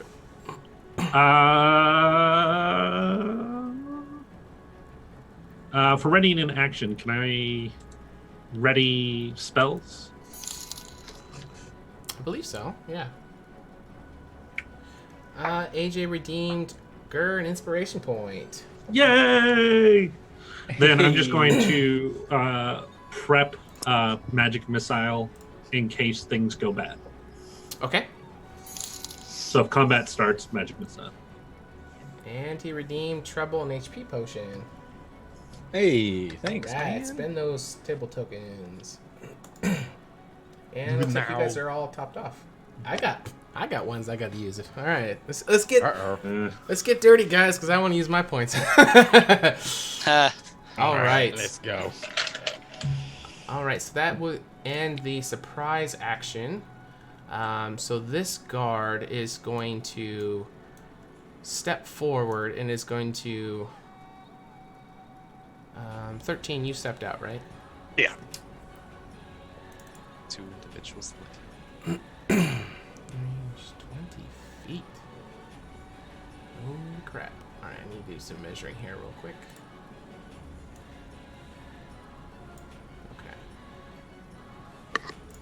Okay. He will step to here, and you will hear him yell, "Mind your own business, peasant!" as he thrusts his spear towards you, and you have the dodge prepared, correct? Yes. Whoa. Good thing for the dodge. I'm curious. Oh my Ah! I surrender. All Wait, right. He thrust or did he throw? No, he thrust it out. There is a very, very long reach. So these pole arms, they're more like pole arms than spears. They're very, very long, and these are really tall guys. And it's from where he is at, he can reach 20 feet away as he stabs at without even throwing it. But you are able to dodge just out of the way, and you can see that just by the body language of this temple guard. And you guys would recognize temple guards just being in Candoria. These guys are normally not to be fucked with. Nobody bothers with these guys, and it is very apparent with their zero tolerance that they're reacting to you guys. That thrust was with an intent to kill, not even knowing who you were. This is backfiring quickly. All right, then we go to Devis.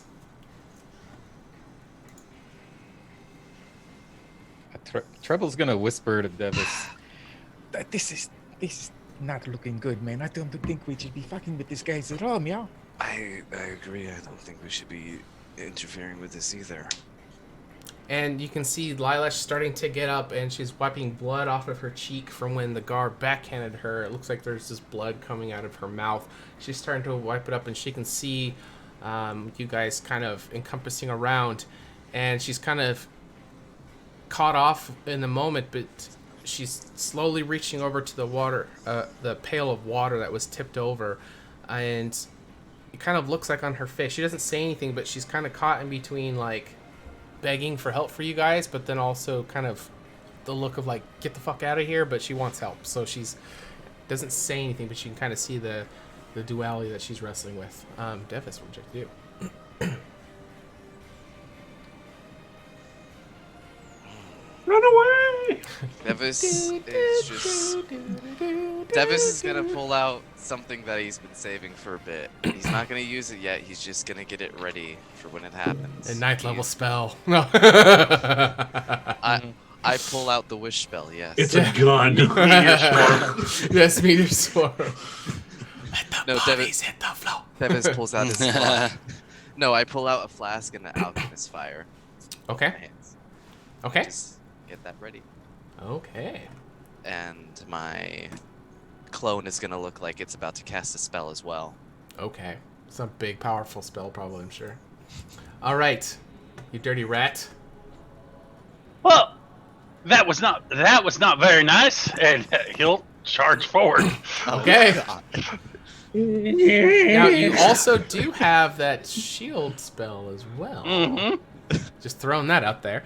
Yep. All right. So as you charge forward, 13, as you dipped out of the way of the polearm / spear, what would you like to do? He is going to run up and kick one of them. Okay. Does that release the magic missile? Let's resolve For 7 this, points and then of you guys damage. 21 will hit. And Okay. then he is going to punch him in the knee. And miss. That is going to just hit armor. And then he is going to use a key point to do patient defense. Okay. So basically, he's I'm unfamiliar taking with the that dodge action. Okay. All right. Anything else? Nope. All right. Oh, that's it? There are 3 of them, and you moved into range of all 3, so good luck with their +5s. Oh, fuck. All right. So, Trouble, you see 13. He dodges out of the way of the thrust coming from the guard and kind of runs up right underneath it, gets one good hit in, but then one of them hits armor. What would you like to do? All right. Are we gonna have the held actions? Oh, yes. Let's I'm- take care of those first. I'm holding off on the crossbow. So let's go through the initiative order for the held. Oh, sorry, I just went. No, you're good. No, go for it. Sacred Flame, DC 13 Dex save. I failed. So that is 2 radiant damage. That's a 2 big radiant. Also, Yeah. And 12 who- force damage to the same one that he hit. It was the one that hit 13. Yeah. Number 3. Mm-hmm. So that was 2 radiant. Okay, and then what was the other thing you guys said? 12 force damage from magic missile to the one that was 13 was attacking. Okay. As just out of the bushes. Okay. How'd that go again? All right. Yes. Did anybody else have held Got 'em. actions that you wanted to release? I was. you had a I was crossbow, holding right? a crossbow, but I want to, if at all possible, forego that and cast away. a spell. Yes, it is your turn. So if you would rather just take a different action instead, that is fine. Yep. Okay. I want to use disguise self to try to look like a 5-foot version of one of them, Okay. and I'm going to burst out of the bushes yelling. Let me see if I can find myself. Like right about here. Okay. And just gonna yell out, hold up, hold up, hold up, hold up, hold up. What the fuck is going on here? Don't get. Okay. And I'm gonna look at this guy here and just yell at him, like, you, what is this? What is going on here? Okay. Give me a deception check with disadvantage. Okay. Even with the sky self on? Yes, because he's only 5 foot tall. That's fair. 19. 19. Okay, so say what you said again. Sorry, I was clicking something. I was just telling everybody to whoa, slow down. What is going on here? You, what the fuck are you doing? Okay. Oh man, how would they do it? So this, it's gonna have to wait till their turn actually. All right. Anything else you want to do? Yeah, I'm gonna yell. I'm gonna say, these are my guys. What are you doing to the lady, huh? Okay.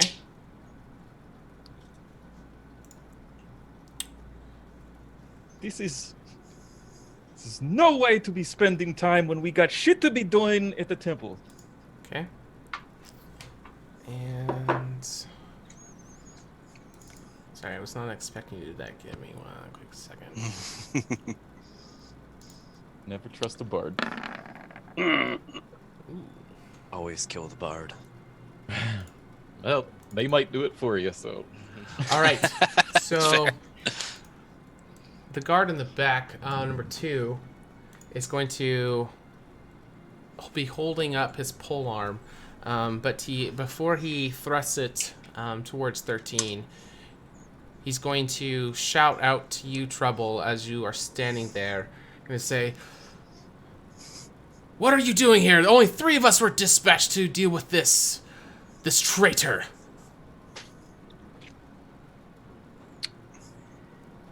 I was looking to healing my friends over here because, adventuring and stuff, very deadly. And we heard some yelling and slapping, and this does not look like something that we would all do. Why the hell? I just saw you slap her. I see the blood on her face. What is going on? Okay. So that is going to get a +5, so that is a 16. Which your AC is what? 15. As the amulet shines, my AC goes up to a 20. Awesome. Okay. So the shield is going to come in just in the nick of time as the long, extremely long spear is going to come straight at you and magically be stopped from making contact. And he's going to shout back to you, Trouble, before ending his turn in real time. What are you doing? Turn and fight them all! They stand against the temple. And we go to Junem. Fuck. I'm just gonna have to jump out of the bushes, start running. Okay. And My hero. God. Yeah. Hercules! Use my Hercules! channel divinity. Okay. As an action, you present your holy symbol. Each creature choice, wisdom saving throw or be charmed. Okay. It's a 13 save. How appropriate. Oh, hell. All D1.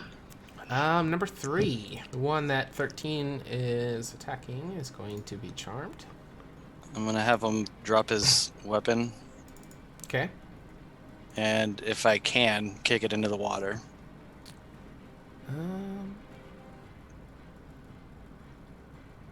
So we should be moving Junem up. Yeah. Some then. So yeah, I don't have control. Yeah. Hold up, I'll move him. So about right here, on top of it. Yeah. Okay. So you can cause them to drop what they're holding. So he will drop it, but as far as him kicking it away, that I will not grant. Oh, Junem's going to try to kick No, it away. yeah. Oh, Junem's going to kick it? Yeah, can I use like a bonus action or whatever yes, I can? Yes, you can use a bonus action to get it out. kick it away. Okay. Roll a flat 1d20 for how many feet you're able to kick it away.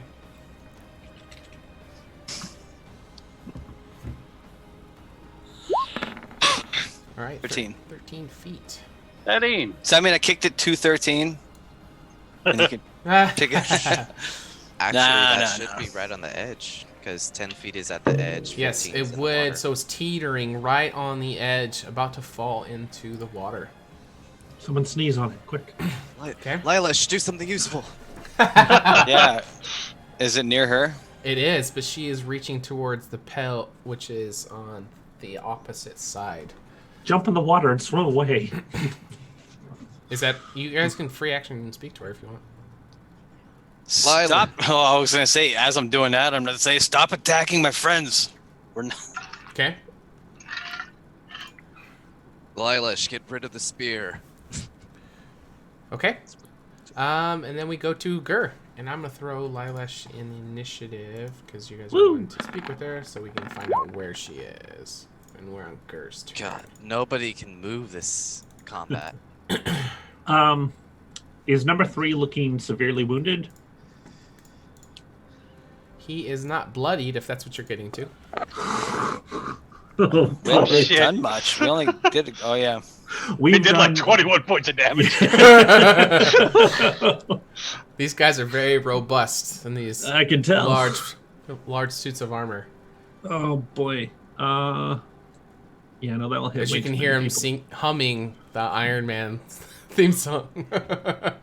I'm gonna do the only again from the He bushes. lifts up you his just hand see- here. That's what you hear from the bushes as pew, pew, pew. Oh, Same guy. okay. Pew pew. Towards Another number 3. 11 damage. All right. He's not charmed anymore. Was that on the first guy or the? Same guy we've been dumping damage Okay. into. Hit the same guy. Just keep hitting him. Is that the one that dropped his weapon? Yeah. I didn't catch the order of who did what. All right. So he does appear bloodied now. Oh, thank God. 30 damage later. Just 30 more, boys. And that's only one of them. Anything else you like to do, Gur? As your magic get missiles further penetrate through the back. bushes and peg into little cracks of armor on the temple Crawl guard. further back into the bushes. You bitch. Okay. Just kidding. The one time he's not in the front lines. All Pussy. right. I'm not dumb, okay? These are plate mail paladins. All right. So this other paladin is going to try to strike at 13 as well. 13. Oh fuck. Has it been a turn since he's No, that misses because I still have the AC. Okay. Nice. Nice, because it was a 20. Yeah. Okay. All right. The one that is Without a weapon? disarmed is going to attempt to grapple you, 13. Oh. So give me, we're going to contest a strength. Well, it's strength or acrobatics, so. Yeah. Well, the grappler has to use strength. Right. Strength or acrobatics. There you go. Hey. You just gotta beat Alright. a 4. So you are able to hold him back from restraining you, from grappling you. But he's going to be attempting just to pour all of his weight on you. So you're going to be, fighting off the dead weight of a huge man in full plate armor as he's just trying to crush you with his weight. All right. And then we go to Devis. This is so fucking stupid. So you see this guard just kind of like timber onto 13 as he's trying to like hold him back. There's 2 Devises on the field now. Yes, as there is. Devis is going to chuck an oil flask at guard number 1. Okay, That should be straight dex if I'm I believe so. right. 15. You figure his armor doesn't necessarily count.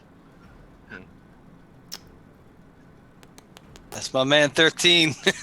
That does not beat his AC. So how should we rule this? What does the oil flask is just literally So- full of oil, right? It's literally full of oil. The effect is pretty much wherever it lands, it takes up a 5-foot square. Got you. It's just on fire. Sure. Yeah. Well, All it's right. not on fire yet. It's just oil. Sure. Okay. Oh, it's so not what's- alchemist fire. It's just No, Okay. just It's oil. basically what is the AC of the square that he is on. Yeah. So Okay. I'm trying to just get the oil where he's at. Sure. So the AC is a combination of not just armor, but also your ability to, Just get it to him. Yeah. So it's not going to pass his AC. So what I'll say is, it's going to miss him, but it's going to land in the square right behind all of them, and it'll break there on the ground. Okay. If somebody wants to draw a little circle or square, there we go. Okay. All right. So it's going to shatter behind. Another oil flask. Okay. And wait, Okay. that's his turn. All right, 13. You can hear a shatter noise behind the guards that are all around you, looking to just skewer your little rat body as this guy is coming tumbling down on you. So he did not grapple you per se, but he is just falling on you. So what would you like to do in reaction to that? 13's going to start by biting him. Okay. And because Junem is with me, I get advantage. You will get a +2. The Right? pack Pack tactics. Yeah, Yeah, but so you an do get a 18 +2 total. as well. Okay. And that just barely you're able to. So as he's coming down, you can see a little bit of skin showing in his wrist. Bites his wrist. Nice. Okay. Tearing at it for 7 points of damage. Okay. And then he is going to like twist up on his arm and then kick him in the face. Okay.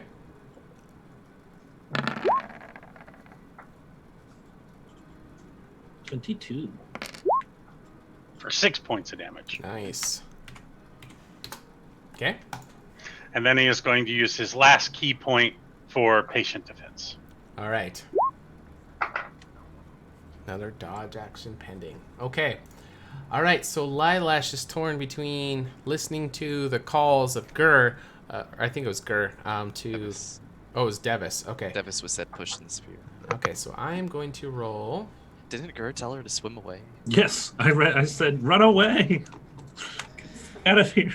All right, so she's got three options. So we got the swim away, we got the grab the water, and we have the spear. So I'm gonna roll a percentile die, and we'll do. Let's see, if it's the first third, it'll be water. Second third will be spear. Third one will be. And on a 100, she beats everything. Okay, so she decides... She casts Fireball. She decides to reach for the pail of water, and she's going to secure it underneath her and is going to kind of start to get up and try to slowly skirt around. She's not going to move very far because she's trying to be very... attack of opportunity. Yeah, she's trying to be very, very stealthy. She does know we have the fleece, right?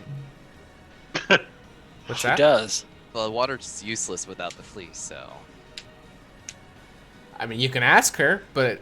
I'm just... Well, when we left, we left her with it, right? No. I would have we never kept done it. that. No, I mean, we left her with it in our possession. Yes. Yeah. We had it in the bag of holding, like this entire time. No one's allowed to even see it. Well, and she would know that. She was there when we talked about the correlation between the two, right? She's panicked. I understand. I'm just... Yeah. Thoughts. Okay. Yeah, I could use some assistance here. Oh, shit. All right. So, Treble, you are disguising yourself as a shorter version of these guards. What would you like to do?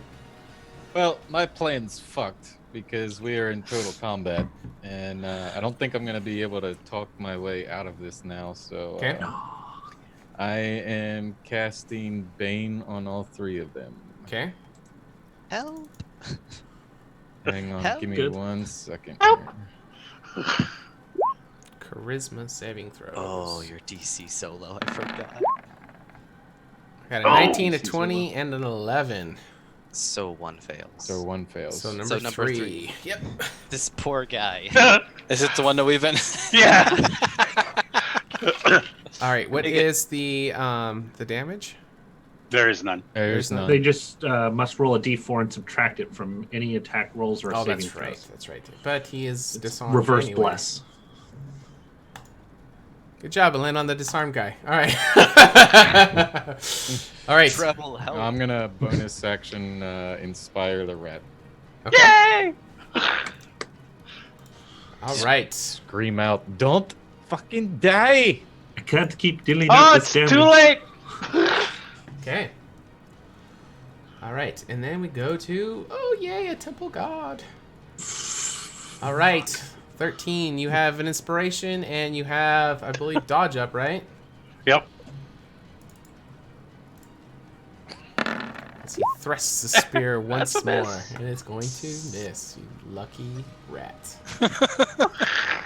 You lucky rat. All right, so Junem, you see 13 up there just like deflecting all these, dodging all these spear attacks, but it looks like he's very quickly running out of luck that they eventually are going to land on him. What would you like to do? I will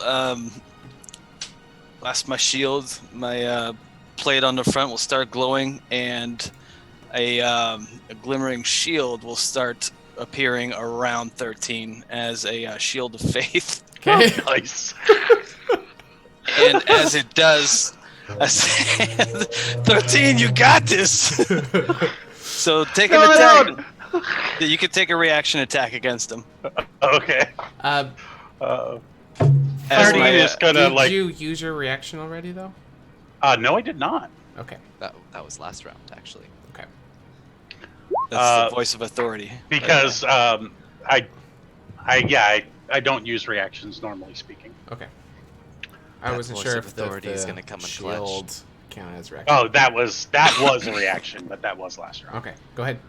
So he is going to thrust forward with his tail, getting in through the visor of the guy's helmet. Okay. Ugh. Okay. Just right up his nose. For 6 points of slashing damage. Nice. He is still standing, but you can. One arm that he's trying to pull you down with is going to kind of go up to the visor in reaction to the the tail poke right through there. Can I? That was a bonus action. Yes. Shield of Faith. Can I cast Sacred Flame cantrip? You can do. Yeah, because it is a As an cantrip. action? Yeah, you can do cantrip and a spell, but you can't do 2 spells. Yeah. Okay. Sacred Flame on the same guy then. Okay. Sacred Flame. Boosh. Dex save. That big damage. Woo. Jeez. Is it safe? He did. Yeah, I rolled that's a 20. Yeah, nothing. Okay. Even with his minus 1d4, it doesn't matter. As a free action, I'm going to say, Junem, move 5 feet to your left. Can I? Without getting hit? Yeah. Opportunity attacks will only happen if you move out of their range. So you can skirt around staying within it, no problem. Can somebody do that for me then, please? Yep. Thank you. All right. Seeing that he's moved 5 feet to the left, I yell out, "Sorry, 13." Oh, shit! Come right next to him, and then Thunderwave, a 15-foot cube right there. Into the Try fire? and push them 10 feet back into the water out of our range. Beautiful. Okay. They need to make a save. Everyone, including 13 and all 3 guards, needs to make a Constitution saving throw of 13 or be pushed 10 feet back. Actually, 2 of them get pushed. Nice. Hey! Oh, I made it! Oh, God! 13! Yes! And those that fail also take 2d8 damage. Does he kill one? 7 damage to both of 7, the ones okay. that failed. And they are pushed 10 feet straight back into the water. Nice. Ooh, does the other guy's weapon get pushed back too? It would. It would be within the range. Any unbolted down objects are also pushed That back. plate mail's gonna suck in the water. Yeah. Yes, it is. I'm going to try and drown them. I'm also going to freeze the water above them next round. Well, you don't say your plans with the DM in the room. I don't care. We're in trouble. Here, I'll leave. At Go this ahead. You guys discuss. So which ones get moved back? 1 and 3. 1 and 3. But Or 3 number 3. So they're in the water because the angle that I'm pushing them at, they fly into the water. okay, hold on. Sean, doesn't 3 die though? Yeah. 3 would die. Yes. All right. So And how the do other you one wanna do is that sinking. As his body's gonna fly back still, but it's gonna be right on the edge. And this guy is just like full in the water. Actually, minus that. Okay. Yeah, Great he's ragdoll physics. he's going over. Just Gar's standing there with all of his hair on end, just He like builds up the Like- static on the fur. Solid. I could just see him like rubbing wobbles. He's not here. He's not here. Yeah. Yeah. And that Too was my soon. last third level spell. Or right. Or second level spell. Or Yeah, I was first like level gonna spell. say, We why don't would even you use have- fireball, damn You it? got third level spells? Nope, I only have first level Jeez. spell. That was my last first level spell. Sorry. Okay. Anything else? Is that guy drowning now? So he's heading towards the edge, Oh God. and he is not going to stay flat-footed, so he goes over Oh, in full plate mail. that was my full movement. That was my last action. So as a bonus action, I'm just gonna yell at the last guard. All right. So as he's going over, he's actually going to throw his spear Oh with no, disadvantage Gur's going down. as he goes over That the hits. edge. Does 11 hit? Yeah, and he can easily roll my hit points and damage.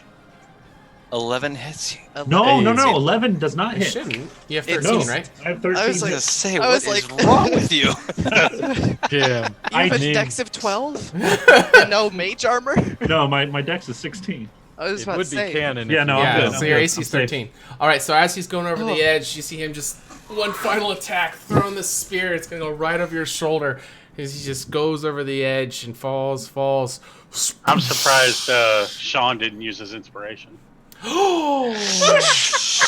late. I Chubby, love you you, bastard. Chubby. Yes. It's Chubby inspiration. It's too late. It's too late. He already It's too fell. late. Nope, I'm the DM. I can do what I want. I'm God. The reason I said it because I thought it'd be too late. You've Chubby, killed why? me. I will remember this. I will remember this. You want to do that just to. It's still disadvantage. Yeah, but the other number was a 20. You rolled a oh no, you re-roll. Yeah, you'd re-roll. You re-roll. You Oh, don't you take guys the are other no one. Fine, no fun. I want Kill to me. kill him. All right, I will reroll. We'll take the first number. 22! I thought it's still disadvantage. It's still disadvantage, isn't it? Yeah. It's still disadvantage. Wait, it's not going to be both of them at disadvantage. Right? How it works? Yeah. Oh, it would be. You're right. Fuck! It still misses. All right. Good job, guys. I was trying hard. I'm Nice sorry. He really I'm sorry, wants you Would have chat. down. taken me down. Hey, That 14 guys. would have taken me down. You wasted Sean's inspiration point. Be That's happy true. now. Yes. That is true. There you go. Best Sorry, round chat, for I'm Gur trying to take ever. him down. I'm dead next round. Hey guys, I'm gonna jinx it, but Gur might not go down this combat. Shut your Thanks. face. I'm dead. That's why I was trying to do it. That's why I was trying to fudge it. I'm like, Gur needs to go down. Just have number 2 attack me, and I We will can make die. him do.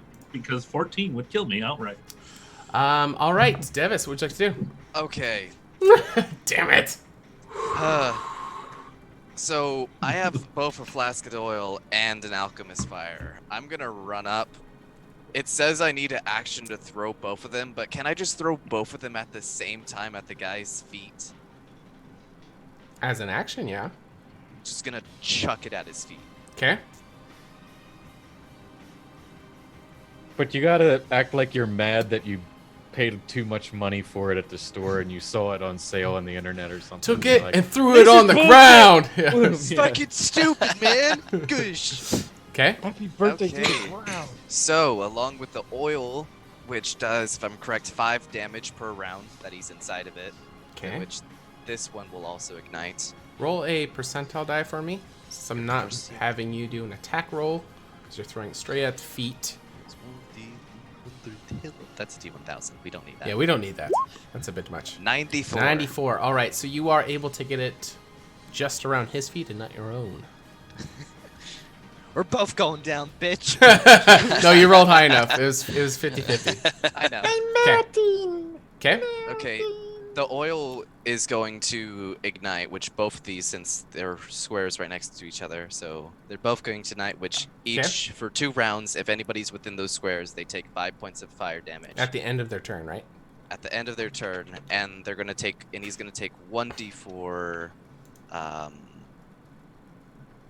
1d4 fire damage from the alchemist fire, Okay. and needs to roll a DC 10 dex save at each one of his turns to extinguish it. Okay. So But he has to take an action to do so. he has to take action. So he takes a total of 9 damage of fire. Okay. And just to make this worse, my illusion, as bonus action, walks up into the fire and is like smiling. Okay. Okay. Obviously, as it can't take damage. Okay. Yes. Burn. Looks like we're going to 13. All right, 13 is going to run over here to Junem, grab a hold of his trunk, and like swing up to his tusk and kick the guard in the face. Okay, and you're gonna have advantage and a +5. Nice. So if you miss this, beautiful. That's definitely gonna hit. So does a 7. 25 hit? 7 damage. And then kick him again.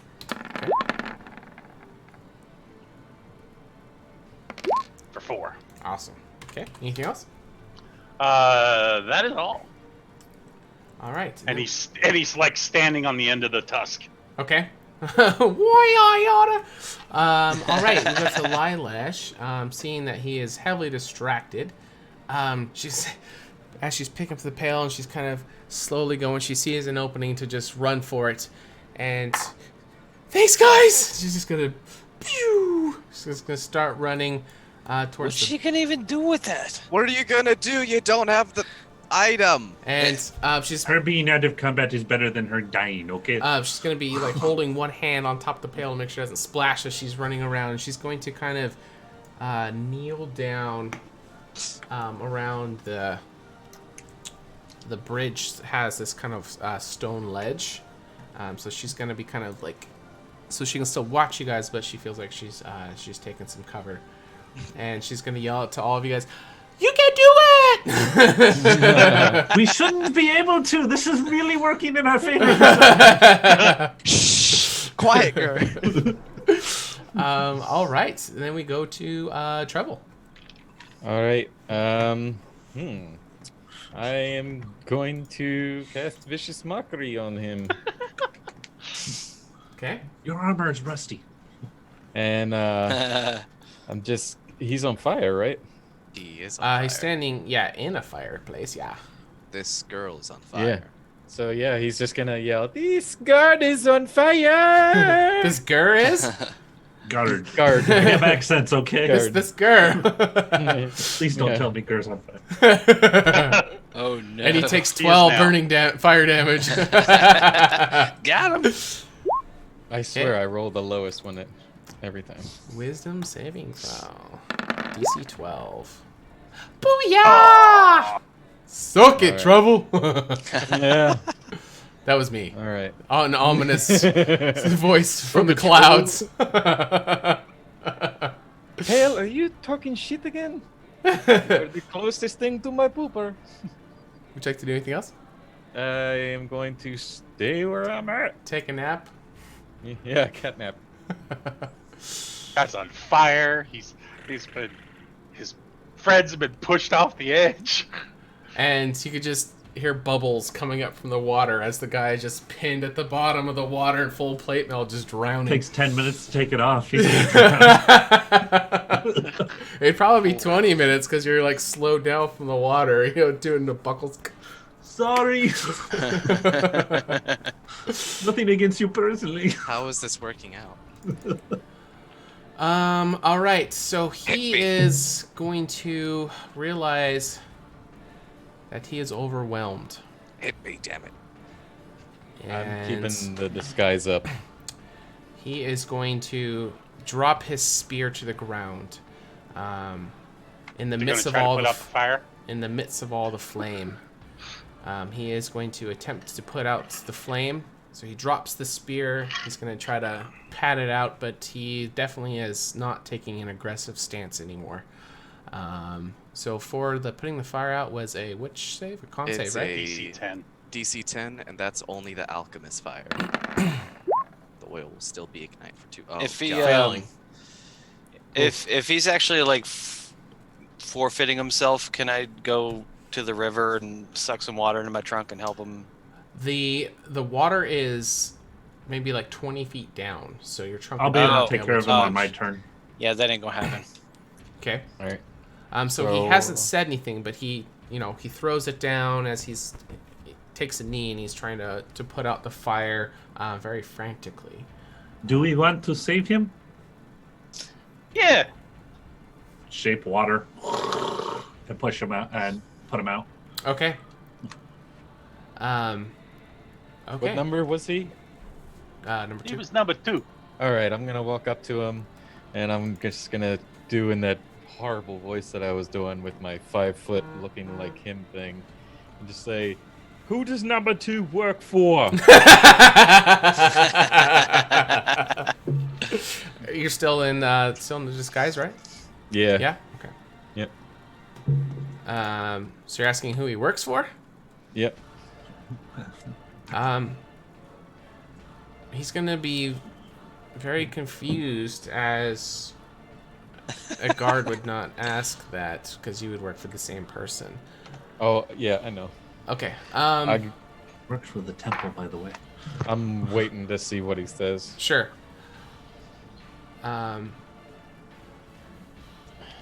So as the water splashes against him and puts out all the fire, he still stays on his knee. He's going to drop his head. I'll sort of make a miniature ice prison around him too, with just his head out. Oh. Can you do that? I can shape water and then freeze it. Sure. So long as nothing is within the water itself. So I just put the ice around him without it touching him. Technically within inside the rules? Yeah. Okay, so the water is like... You're going to open up a can of worms if you so long as he's not allow it. within the water, he could still like punch it and stuff. But there's like a 5-foot cube of ice just It's around a him. crazy strong cantrip. Yeah. It's you one can- of those ones that you can be creative with, like move earth. Yeah. Yeah. Or is it You can freeze the water. If anything is frozen inside of it, it's get pushed out. So I'm just going to put like So you're doing like a freeze shell. the water. Yeah, a shell around him. He could probably punch out of it pretty easily because it's probably only like that thick, but it's still like something that would slow him down. Okay. So- Okay. It's probably got like a hardness of 10, so he could probably easily break out of it. Chill out. Okay. So as All right, Dr. this Freeze. Well done, as this Spaz. water gets shaped up and then frozen, the shell's kind of coming around, but there's a hole where the neck is, and it's kind of like he was just gonna go put his head down, but he kind of brings it up as this freezing water is coming up, and he will say, very slowly and methodically, "You are committing an act of high treason against the temple. Your lives will be forfeit once the temple finds out." Well, then tell them that my name is Penny. That's the worst name I've ever heard. Yeah.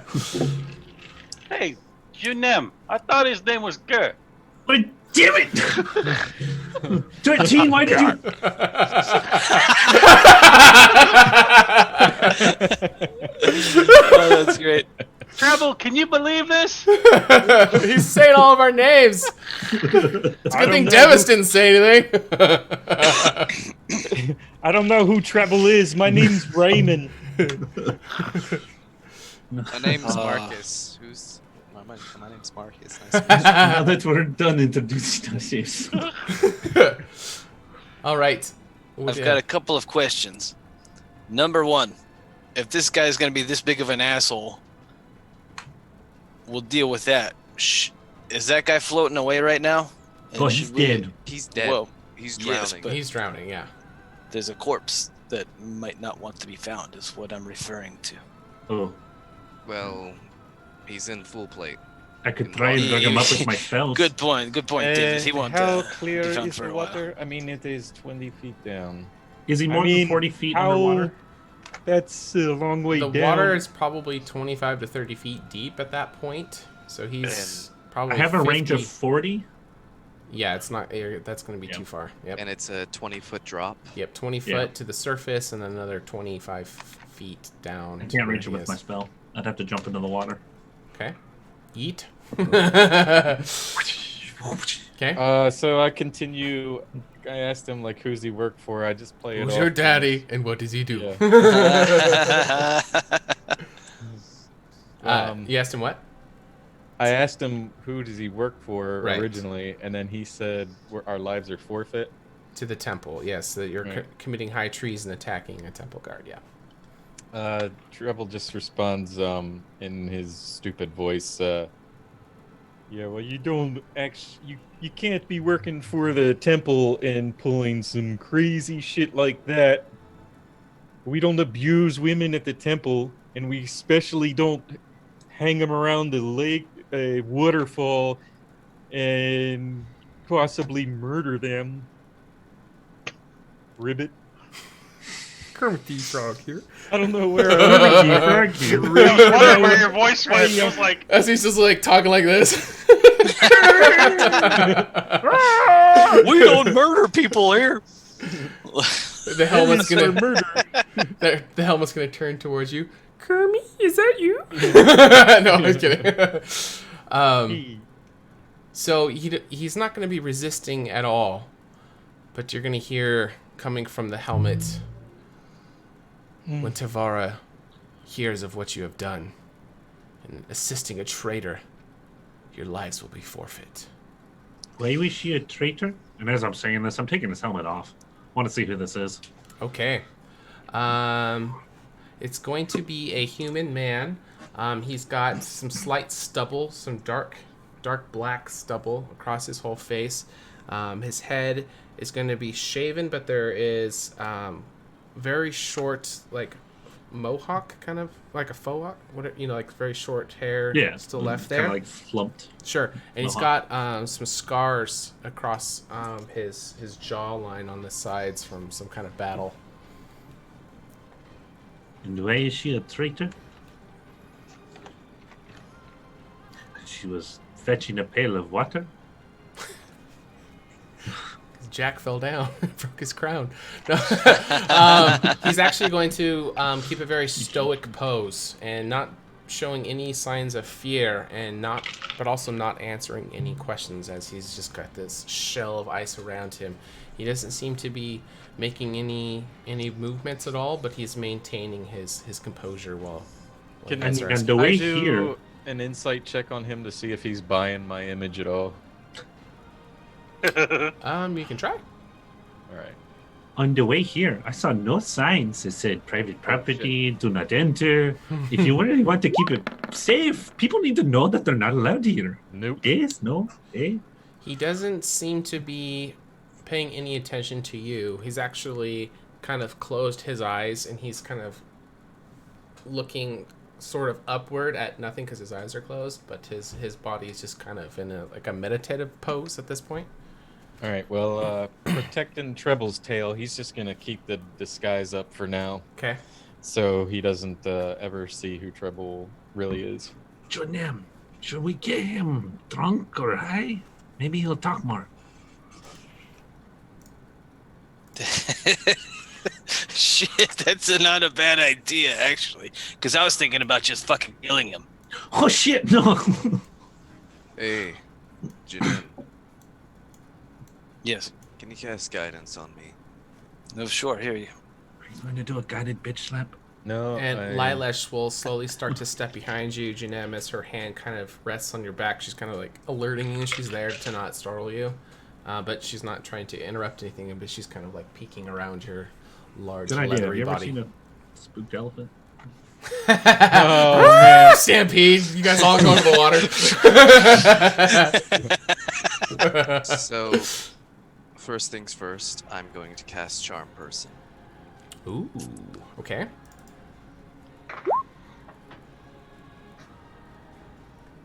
Wisdom. Nice. Nice.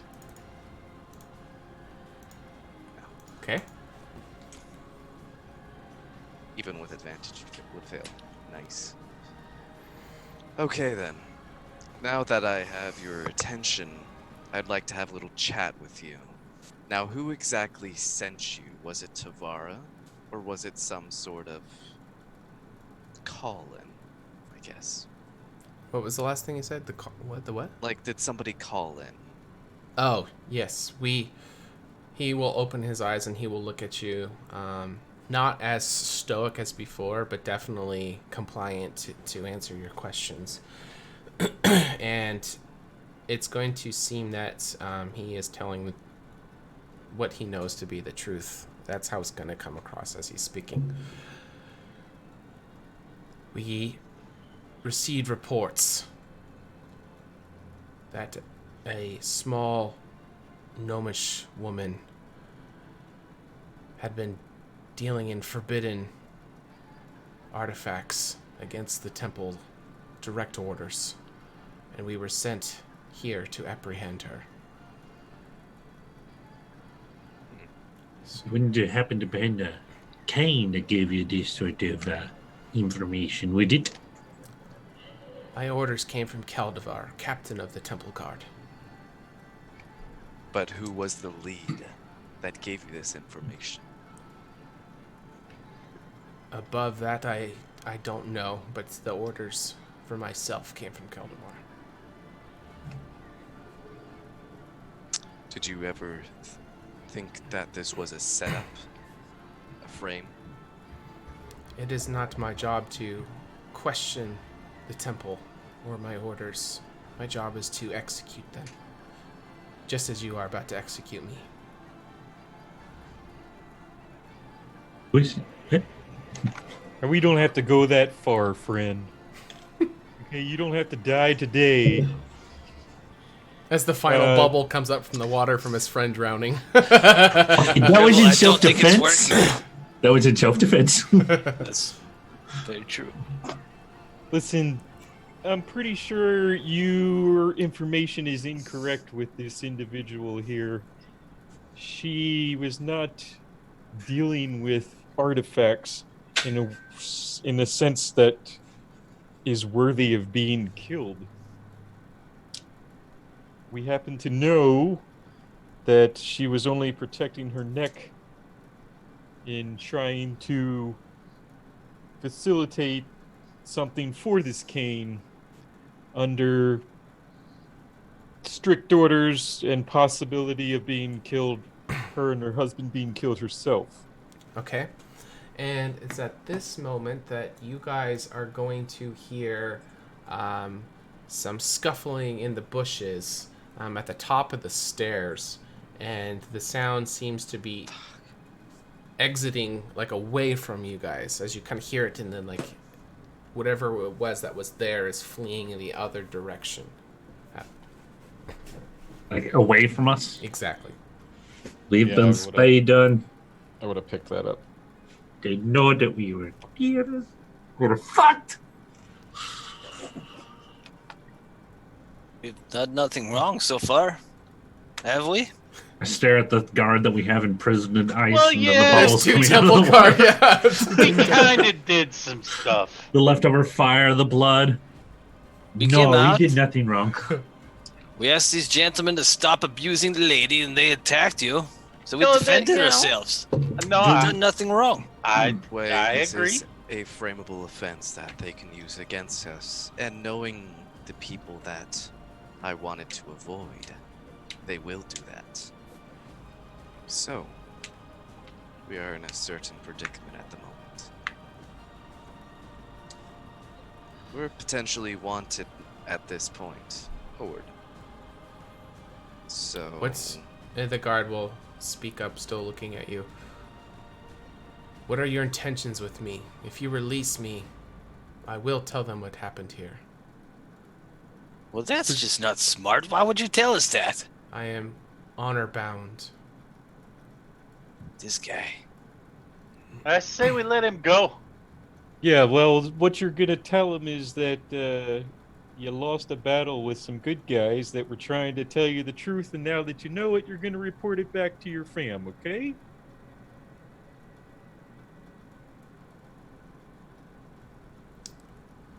Give me a persuasion check. Wouldn't be too hard for my elephant friend to accidentally bump into you and knock you into that water there.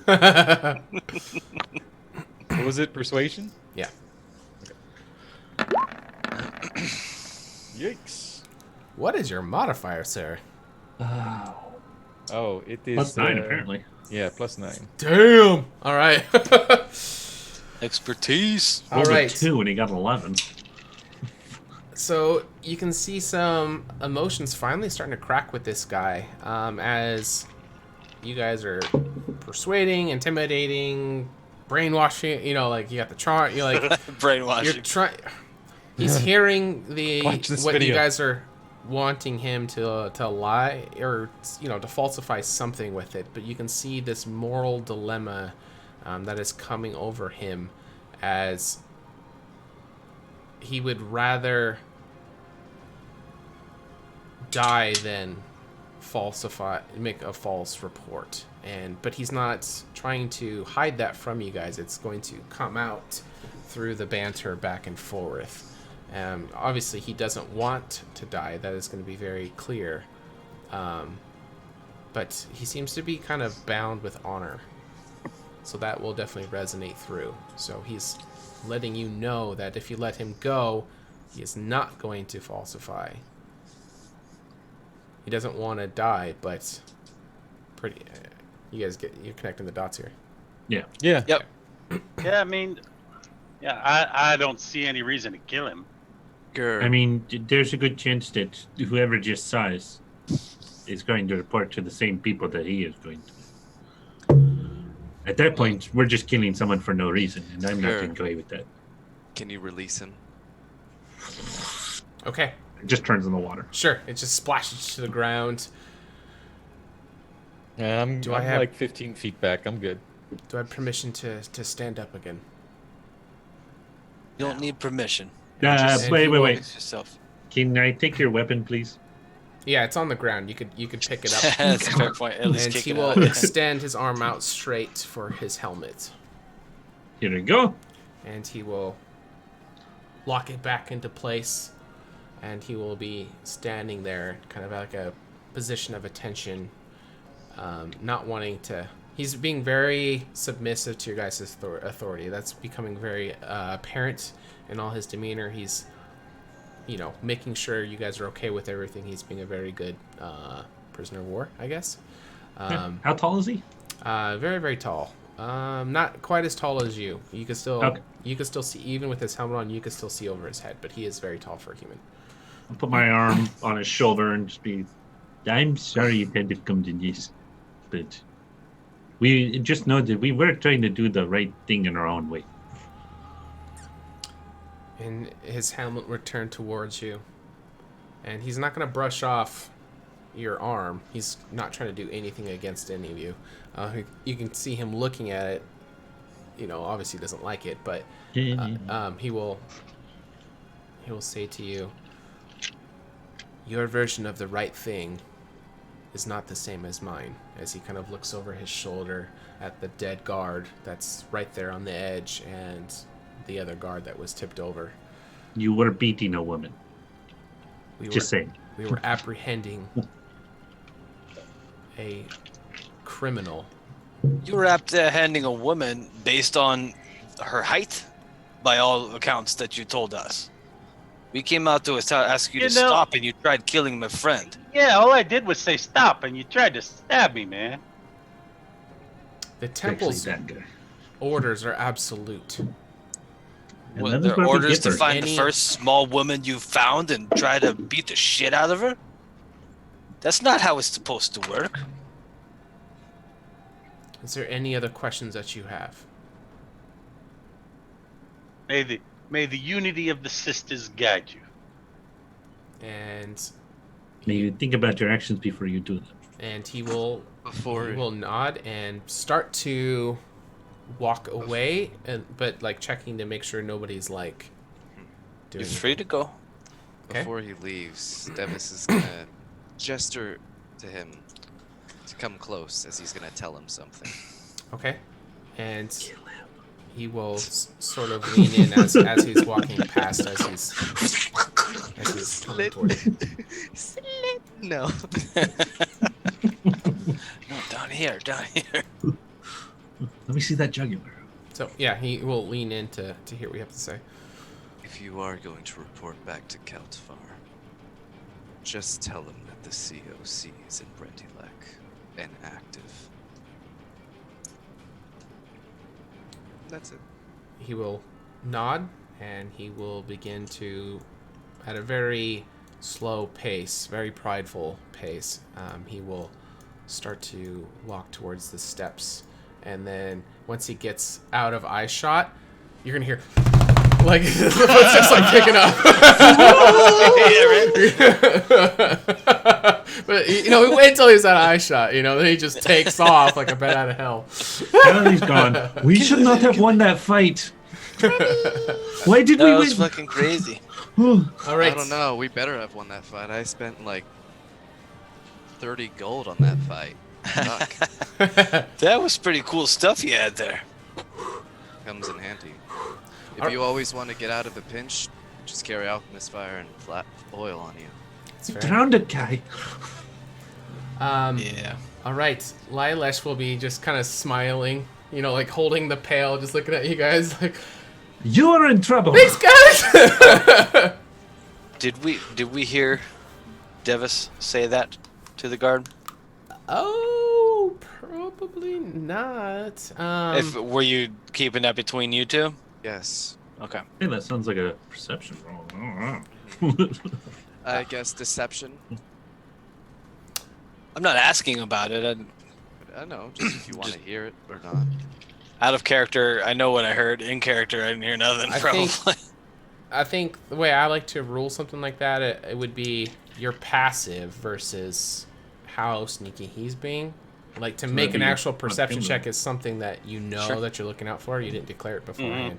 My passive's pretty high, actually. Yeah, so it would be your passive versus. Let's do a sleight of hand check. Sleight of hand or deception? Or either one, whatever.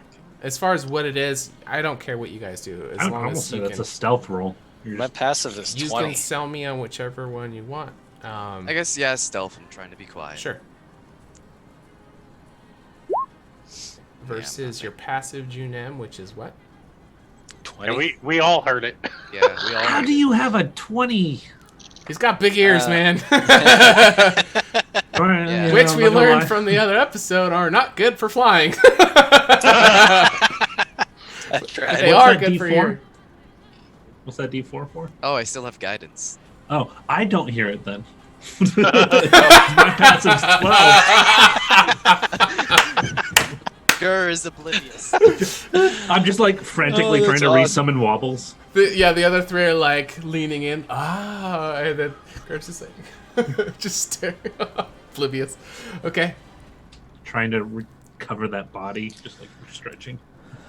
And can you reach him? What's that? If I go down in the water and like float on a piece of ice, yeah, I can actually get him out of there. I could help you down if you want. Yeah.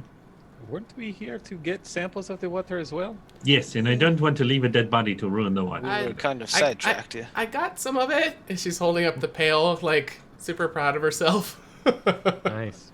I will go down I've got and vials. stand on a piece of ice and then lift up the body out. Okay. And pull it out so we don't taint the water, essentially, because a rotting body would definitely taint the water. How much weight can you lift with a mage hand? It's not mage hand. It is shape water, and I can have it twice up at once. So I'm one's standing the on ice. 5. Okay. And then the ice is going to form underneath him and slowly raise him up. So it's a 5-foot cube of floating ice. Gotcha. And then I'll just drag his ass off by hand afterwards. Okay, and then how do you plan to get him up the last 20 feet of cliff? 20 feet of cliff? Yeah. Tying a rope and throwing it up to Junette. Okay. Okay, fair. Okay. So that's how I'm going to get up the last 20 feet of cliff, too. Okay. Because I'll have him pull me up. Sure. Yeah, I don't see any sense of urgency needed for this melt that you guys are aware of. So I just don't want to taint the water. It's also like midnight at the moment. Sure. So you have the two dead bodies of the temple guards that you guys have pulled up. So they're laying right next to the edge of the cliff. And we're going to go on our next break. And when we come back, we're going to give away some more table tokens. So you guys can use those points to buy these little spheres that are above their heads. We've got health potions and inspiration points. So those are redeemable with the points that you guys accrued just by watching our show and playing the mini games in the chat. So we're going to be giving away 100 to everybody, so make sure you stick with us during the break. And we'll also do another giveaway. We'll do 500 points raffle when we get back, so don't want to miss that. And in the meantime, we're actually going to play a Halloween special that was done by Treble from this game and from Finley from season 1. So this is It's a HotA special. HotA. Ooh, So next week we're going to be doing a special giveaway. So this is kind of a teaser for that. So thanks for sticking with us. The game's not done. We'll be right back.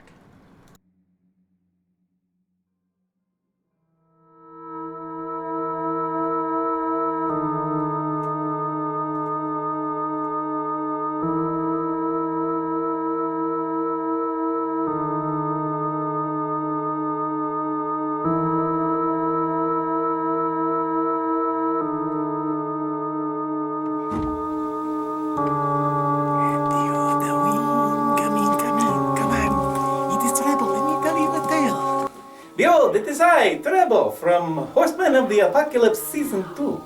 And everyone's favorite halfling bard here for Shenanigan, HotA Season 1. Today, my friend and I are here to tell you a little bit about tabletop tokens giveaway for HotA Spectacular Raffle. Isn't that right, Treble? That is right, Finley. We are going to be giving away tabletop tokens to all the viewers that are watching the show from now until the real Halloween. But we are calling it Happy Halloween Week for all the family and friends. Halloween! Yeah, right. All you have to do to participate is to watch your favorite Twitch show, Total Tabletop, and accumulate table tokens that can be redeemed to participate in the Total Tabletop t-shirt giveaway. Halloween Spectacular. Halloween. Yeah, right. Here's how you play. Watch on Sunday, Ages Past. Monday, Dungeon of the Mad Mage. There, thank you. Tuesday, HotA Season 1. Wednesday, HotA Season 2. Right. And you will be accumulating points just by staying and watching and staying active in the chat. Yes? That would be perfect, meow. So turn into your favorite Twitch channel, Total Tabletop, with my friend Treble, everyone's favorite halfling bard, Finley Shenanigan. Enter into the contest to win, and in the meantime, in sending off, Happy Halloween! You know, you look a little bit...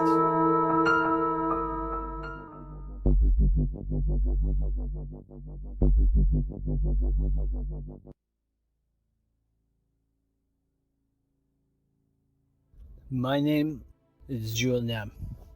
I have become a conscientious protector for those who cannot protect themselves. Odd things have been happening since Ilundra disappeared. The tides fell out of order during the first eclipse, and the females of my tribe have since become ill. Being from a nomadic coastal tribe, this is very concerning. That is what brought me to Corvalia's temple, in search of answers. I was there when the first horseman arrived, and it was then that I knew the full extent of my destiny. I seek the knowledge to allow my tribe to survive and flourish. I seek the answers to the goddess's disappearance, and I seek the means to prevent the devastation of these horsemen from ever happening again. Behold, it is I, Treble, your adventuring leader-ish bard, here to tell you a quick tale. That was a tale joke, meow. I grew up hidden from the world as a result of an unlikely love. Mama Tabaxi taught me important shroud values, and Papa, Tinkering Gnome, sent me off to Banff to get my lust for music and magic out of his fur, meow. It was there I excelled through my training, made some friends, some enemies, and fell in love. But it all came to a halt when I caught wind of my mother's death. Long story short, I sought training for revenge, and upon my return to Banff, I discovered the love of my life's village had been destroyed by some connection of war horsemen. I fell to pieces, and at that moment, I wanted to end my life. But then a childhood memory of meeting Alundra flashed before me with the words, "In your darkest moment, you'll know what to do." Yeah? Hey yo, 13 here, Ambassador for Unity and Honey. First thing I recall is waking in the Temple of the Unities. There, I learned and I studied all about Alundra. And let me tell you what, her ways, they was rad. But so few people would listen to the words. This really started to get me down. This is where I finds out I fights better with a buzz. Yeah, I'm a monk. What of it? My love is honey, and my soul is unity. Some of yous call me a dirty rat, and yous know who I'm talking about. So after years of preaching the unity, it's not until now that yous come to my door asking me for help. Well, this may be the miracle opening I was looking for. Let's go. Hey, anybody see my pants? When I was young, and still unsure whether my name was Gur or if that was just the noise my father made to call for me, a woman named Alundra visited my village, and the sheer variety and potential I saw in her magic made it so my course was clear from a fairly young age. I vowed to learn magic to better the world around me, moved to the city of Laywell as a crafter shortly after, and set about learning from any who would teach me, though not many would, as the Revenant guarded their magic with a zeal. While many found me to be dependable solver to many of their troubles, it wasn't long until I hit a wall in my studies, so I took it upon myself to explore the land and seek knowledge where I could, leaving the city of Waylow behind. In my travels, I helped those I could, but to me it never seemed to be enough. There were always more things attacking, people needing saving, but I cannot allow myself to wallow in this. I must rise up and end this once and for all. Someone or something must be behind the horsemen, and I will find them. My name is Julian. I have become a conscientious protector for those who cannot protect themselves. Odd things have been happening since Elundra disappeared. The tides fell out of order during the first eclipse, and the females of my tribe have since become ill. Being from a nomadic coastal tribe, this is very concerning. That is what brought me to Corvalia's temple, in search of answers. I was there when the first horseman arrived, and it was then that I knew the full extent of my destiny. I seek the knowledge to allow my tribe to survive and flourish. I seek the answers to the goddess's disappearance, and I seek the means to prevent the devastation of these horsemen from ever happening again. Behold, it is I, Treble, your adventuring leader-ish bard, here to tell you a quick tale.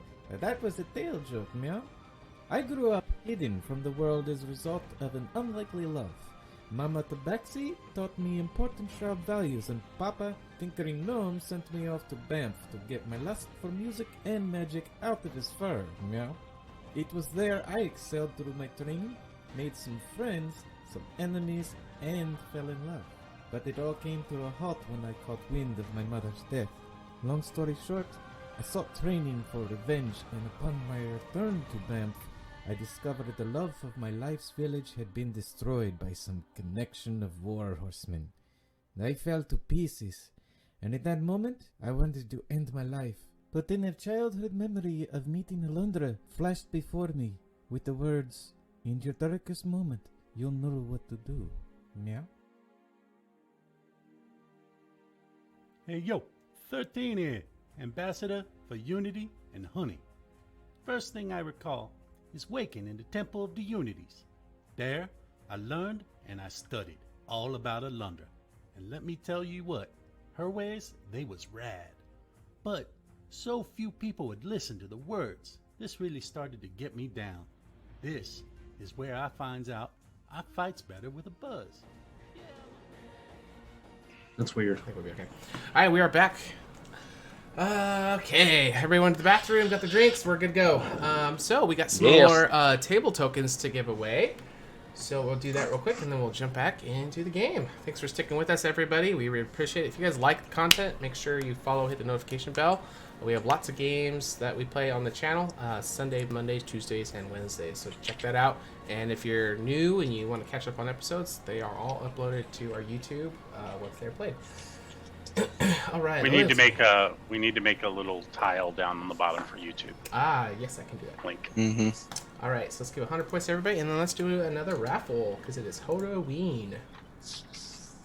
All right. Hey. All right, so we gave away 100 points. Happy to everybody. Halloween. And let's do another giveaway. So let me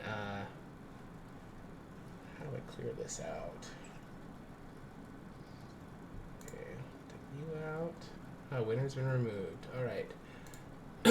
Resume entries. All right, so it is exclamation point raffle for you guys to jump in there. We'll leave it open for 60 seconds. It is free to enter, and the winner will get 500 table tokens. And you guys can use those to redeem health potions and inspiration points for these players. And they also carry over to all the other shows on the channel. So you guys can pick your favorite player on your favorite show and help them out while they're playing. Looks like everybody who was entered in for the first raffle is still next. I didn't clear it out, but that's fine. So we got 15 people in there right now. So we'll leave it open. All right. Also, we got time to answer a question. At the end of the stream, we're going to be answering a bunch of questions, but we got time for maybe one or two if you guys want to throw it in the chat real quick while we're waiting for this before we jump back into playing the game. So we'll be watching the chat for that. Where do we go from here? Well, I have a quick question actually for Shadow, aka Botch Fight. What is it like not going down in combat for the first time ever? Well, that's a first for me, I gotta say. I mean, I was completely and totally ready to go down in the fight so long as I got that first spell off. This is also the first fight you didn't run up to the front line and try to stab That's somebody. true. He That's did true. though. Crazy how that works, right? We got a question in the chat. What in the world is trouble? So if you want to go ahead and explain what you are, and then just everybody real quickly can explain what you are as well. All right. So Treble is a half-breed, special in-game homebrew thing that you're doing. He is a half gnome and half tabaxi. Okay. And go ahead and the rest of you just run through real quick what your race is, so everybody knows, and then we'll close the. Loxodon. Okay. Elephant man is what. Basically, yeah, big ass elephant man. Okay. 700 pounds worth. Ratkin monk. Okay. Half bugbear, half human. Awesome.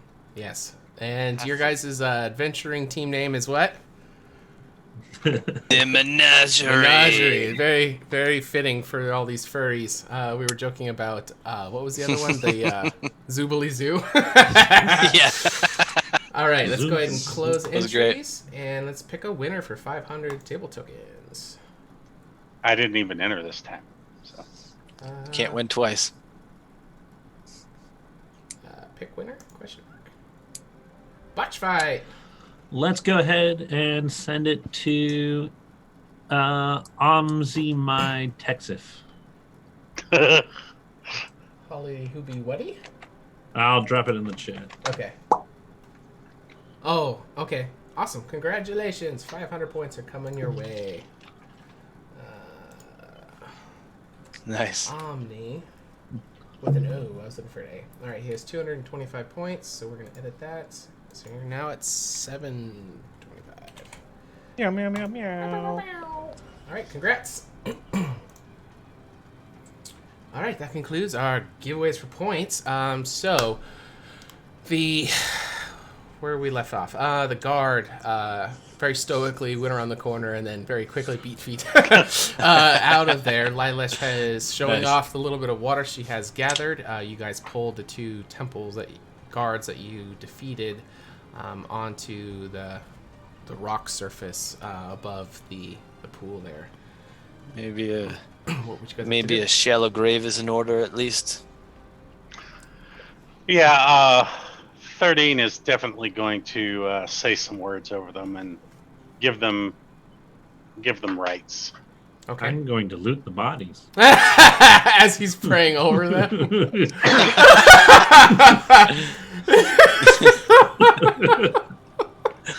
I have to be practical about this. They did almost kill us. All right, you could get a chain shirt off of one and a spear off of the other. Does the spear work like a spear, or is it a special? It's got an extended range on it. I mean, can somebody who can use spears use it, or is it a okay? And chain. Is that a martial weapon? It would be. Spears. But this one is a more special one. So yeah, it'd be a martial because it has extended range. Okay. It's longer. That's than a the spear, good so- extended range because I think it was 20 20 feet. extended. Yeah, with his it would be 20. Yep. Okay. Big ass spear. Don't think I can do martial weapons. With you guys using it, it would be just standard spear damage, but we'll give you the extended range on it. In case you ever need to pole vault a wall or something. Yeet! Yeah, you Can never anyone know. Okay. use this chain shirt? All right, Have- and what do you guys? I already got one, I think. Is it just standard chainmail? I don't think it would fit you. Yeah, it's just a standard chain shirt. Yeah. I'm not that big. I mean, those guys are pretty enormous too. But So, I'm gonna pull aside 13 Okay. because I need to have a chat with him. Okay. I'll drop you guys out of earshot. And making sure we're out of earshot this time. Sure. Yeah, I'll grant it. I'm not yeah. intentionally listening. Yeah. Not in my ears. Not an eavesdropper. Secretly stick wax in their ears. Sure, I can. Yeah, you guys can get as far as you need. Okay. So, considering what we just did and how the head priestess is currently, it's not looking good for us at the moment. Oh yeah, I would completely agree. So, I'm probably gonna have to go ahead and go on ahead of all of you to Candoria. All right. Now, here's the thing. It's up to you. Preferably, I would like to carry the fleece as I take it back, or you can bring it back to me. Well, we kind of went through all this trouble for the girl, so I think we'll just bring it to you. That's also another thing. Added payment, but I need you to bring Lilash back to Candoria. Hmm. This is serious, and considering how things are probably gonna go up to now, we're going to need a witness. And Alright. break it to her easily, but most likely her husband's dead. So, Yeah. All right. We can do that. and Devis will take his leave. Okay. You are handing the fleece off to 13? 13's always had it. Oh. 13 always had the fleece. Okay, so he's keeping it. Okay. I entrusted it to 13. Okay. Interesting. Okay. So are you just going to quietly just start walking up the stairs? Or are I'll you let gonna 13. turn? I'm gonna let 13 decide how he's going to talk to the party, but Devis needs to go now and hurry back to Candoria. Okay. This is not something to waste time on. Sure. Okay. So you can just start making your way up the stairs and start going back to Candoria as fast as you can. Okay. So the rest of you, while they were off talking, what were you guys going to be talking about? Guess we're trying to figure out how to bury these bodies. Okay. Yeah, the area that is all around this this waterfall is all solid bedrock. So there isn't really anywhere that you could easily bury them here. But the trail coming in, it was, typical dirt ground. So I mean, Maybe they're over there. paladins. It might be respectable to be buried on a holy site. Should possibly just some rocks on top. I'm sure Stop wild animals. somebody will come back for them. And for the first time, using this ability, I will magically create a shovel. a what? A shovel. Oh, Minor conjuration. Do the shuffle. Girl, your accent, I just don't get it. Also, I'll pull one out of my bag. And so, do we need... I was going to say, instead of digging down, though, you could just put some rocks on, give some respect to it. But, again, I presume the one that ran off will send others back for these two. Likely. Okay. So let's leave maybe their helmets on the grave so they know where they are. That seems sufficient, yes. Okay. By the way, Gerb, that Yes. was... There was a pretty crazy encounter, right? Yes, I do not feel like we should have won that. You did. We wouldn't have won without you. We would not be alive without you. I Is feel what the I same mean. way about you and 13 over there. Without you two in the front lines, I don't think we would have made it through many of our fights. We all serve our purposes, I suppose. But I just want you to know that we want you to stay alive. Thank you. I want me to Right. stay alive as well. Okay. Question. Yeah. Does this count as a short rest? No, I think it's just a couple of minutes of time. I mean, you guys can take a short rest if you're wanting to. Like a 15-minute? I think a short rest has to be at least a half hour, not an hour. yeah. Okay. Do we want But to do it's that? honestly, it is going to take quite a while since it's not dirt; it's all rocks. So Okay. if Trouble, the- you just sit there and watch us. We'll dig the grave over here. You just fucking chill. So you two wouldn't be able to rest. Yeah, it would just be a short rest for maybe Trouble in 13. Right, exactly. They would benefit from it. So certainly. what I'm going to do is whip out my lute and start playing, and start singing. Don't go tainting waterfalls. Please keep all the bad guys out of water so you don't piss people off. And that's gonna be a song of rest. For you. Nobody And took 13. damage. It's everybody in the party. Yeah, but nobody took damage. And it also only affects people taking a rest. Yeah. Okay. It was a good song, though. It was- yeah. But timing I is enjoy everything. a good tune. Yeah. I thought maybe people might have got hit, but okay. Okay. I liked it. It was good. It's very well done. Don't ever let anybody say you don't serve a purpose. You gave us music while we worked. That actually is like a luxury in this day. I'm serious. Lilash will go back over to the edge, and she will dip with the rope that she already had. She's going to fill up the bucket this time, so it's more full. And as she's bringing it right back up to the edge of the cliff, 13 will be coming back to the party. Hey, Lilash. Yes. As she picks it up and unties the rope from it, and she's kind of waddling as she's carrying the pail. Now, you know that your husband's missing, right? He's what? They took him. They took my Drendolin? When? Where is he? And she's gonna just drop the pail, and it's just gonna splash everywhere. She just doesn't care about the water at this point. Don't worry. You know, I mean, they took him and they left a feather. And she's going to take her little gnome hands and put them on your bony rat shoulders, starting to freak out. Where is he? Please tell me everything you know. Well, you know, the last thing we know is that, you know, it's possible. Spit it out! Where is he? Candoria. And she's gonna collapse to her knees, and her little hands are just gonna cup into her face, and she's just going Look to on start. Spaz's face is priceless. She's just going to start weeping and just sobbing. When did this happen?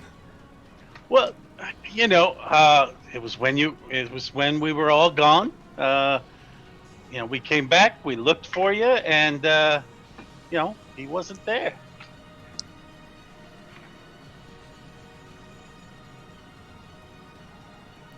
I think I'm like I Junem's have looking failed. around like, what?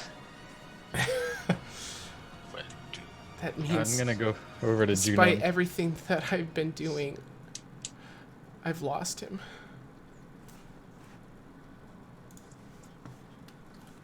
I'm gonna jump up on Junum and whisper in his ears that, you know, she just dumped that bucket of water, right? Don't worry, I'll get some. Yeah, well, we should take care of that now because we got to get the fuck out of here. Okay, I'll head over now. Okay, you can go grab the bucket, retie it, and I'll dip it back in. I'm gonna load up the trunk. Okay, and she's going to kind of This stand is what back. you get, Davis, for having the rat do it. She's gonna stand back up, and her eyes are gonna be closed as her head is hanging, and you can see her hands are balled up in these fists as they're kind of just shaking with fury, but her hands are down at her side. And she's gonna walk over and she's gonna kick the bucket that you're pulling. So right as you pull up another bucket, she's just gonna kick it, and it's gonna go flying. The whole bucket is gonna go flying back into the water. Hey, god damn it! That is the second time we tried to. What I meant when I said that is I'm filling up my trunk with the water. Do you have any idea what the red feather means? Let me see it. Hey, who had the feather? I probably put it away. It's not still in my trunk like nonstop. Sure. I'll pull it out. As you pull it out, without looking, she's just going to grab it and bring it to her vision, and she's going to let it go as it kind of feather floats to the ground. Oh, I'm grabbing that back if I can. Okay, yeah, you can snatch it back as she's floating down. I'm not giving up on that flying thing. Shape some more water Kane back has into to be the bucket. behind this. Yes, thank you. Who? Kane has to be behind this.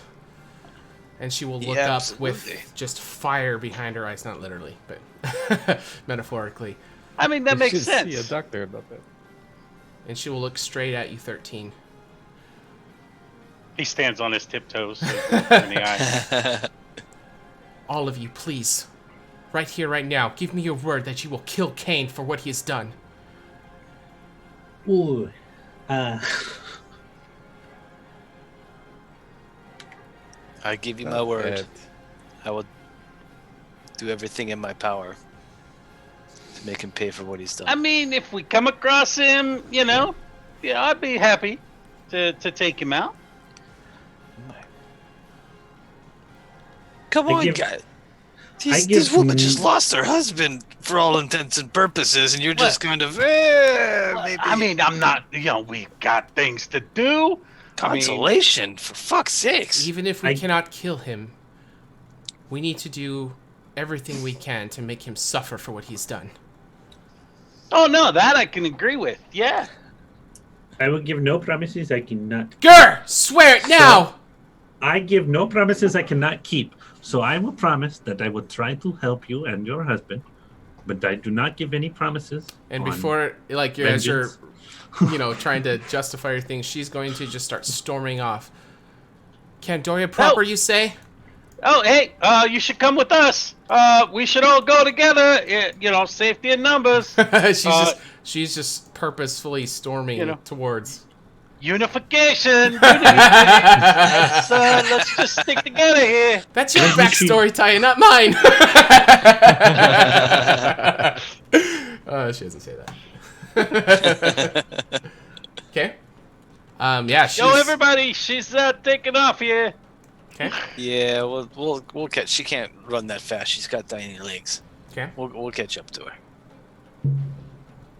All right. So what is everybody wanting to do? She's heading to Candoria proper. So I have a question. When she's going up the stairs, does she actually have to climb up them? I mean, she does. Then if she had to, does. then you did. Yeah, I wouldn't. I wouldn't go that far. It's a large step, but it's not. It's not like that big. Yeah. Funny perspective. Sorry. Does Gur jump 4 steps at a time when he goes up? Very long legs.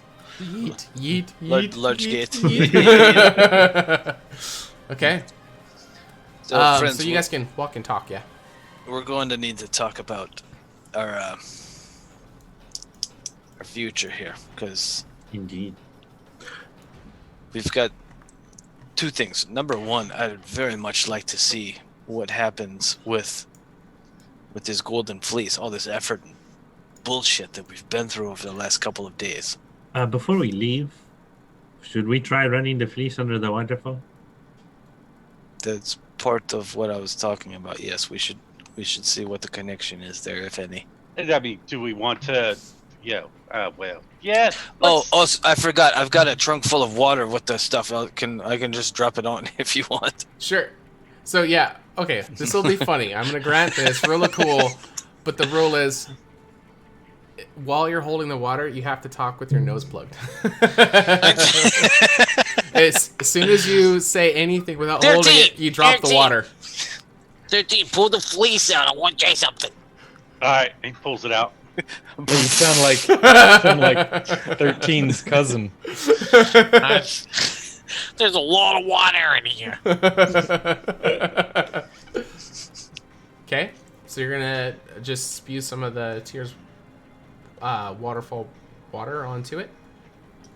Yeah, as far as I can tell, it's the connection that was given us. Okay. Right. Okay. Give me an Arcana check or religion check or something. Some kind of observation of what's going on with it.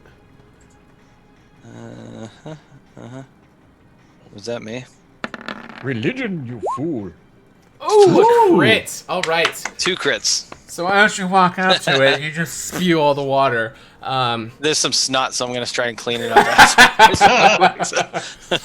As this sacred water starts to splash very messily across the fleece surface, as 13 is kind of unrolling and laying it out, you're just like preemptively.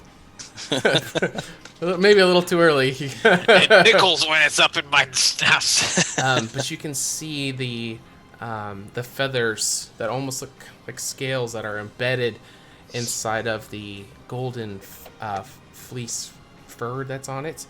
You can start to see them kind of radiate. Radiant light is starting to glow from it, and you can see a very, very faint golden glow coming from the cavities where the eyes would be inside of the skull. I'm going to fill my 5 stone bottles up with this holy water, essentially. Okay. Shave water into my 5 stone bottles so we have extra in case we need to use it later. I'm loading. That's a good idea. That's a good idea, Gur. I've got a couple. I'll fill up 2 of my flasks with it if I can. Okay. Too. So you guys can go back and start filling up, but Lilash is... Oh, yeah, that's right. We started... Forget it. Treble, go fucking track her down, please. As I still look like one of the guards, I just run off. Drop the image. Man, You'll scare no, her. Cutting is staying up with her. Oh, Okay. good. All right. It's just me and Junem gathering the I'm water, not and they're going to dropping go this. grab her. Okay. I'm not dropping this until we're the fuck out of here. Okay.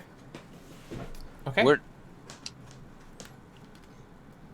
Is that pretty much all it is? It just kind of seems like it activated? Yes, yes. And It's Eddie probably- put it back in his bag. Okay. And as the water starts to dry off, eventually, like, once all the water is quote-unquote used up, the radiant glowing of it will subside. You know that we need the water. Yeah. Okay. Well, if that's the case, I'll fill up my other 3 flasks with it too. Yeah. Okay. I've got 5, so yeah, I'll load them up. Okay. There's probably some sort of ritual that we have to do with it, some sort of healing. But hey, We may not be able to use it. at least we know how it works. Yes. Maybe I'll give these flasks along with the fleece back to Divis. Now, before we leave, can we hit those stones again? I want to try out the shield thing that the 13 got earlier. It's not a bad idea, actually, but we should go catch up with 13 and Lilash. They are already at the Trail to Tears. All right, so she's wrong button. There we go. All right. If we are heading that exact same direction and we do actually pass by these things, Gur is going to try and pull out a notebook and just start writing down anything he can about this place, because this place suddenly made a magic item. So he's very intrigued on how this works. Sure. I'll go take a look with you. You can give me some kind of check for, now that you're kind of familiar with the area and you have some background with the Revenant, for kind of deducing what this place might be. Can I 21 Arcana. give him guidance for that? Oh, it's too late. You didn't click your token. It's right. I've been trying to reload roll 20 this whole time. I'm still blank. No, I was talking to her. It's okay.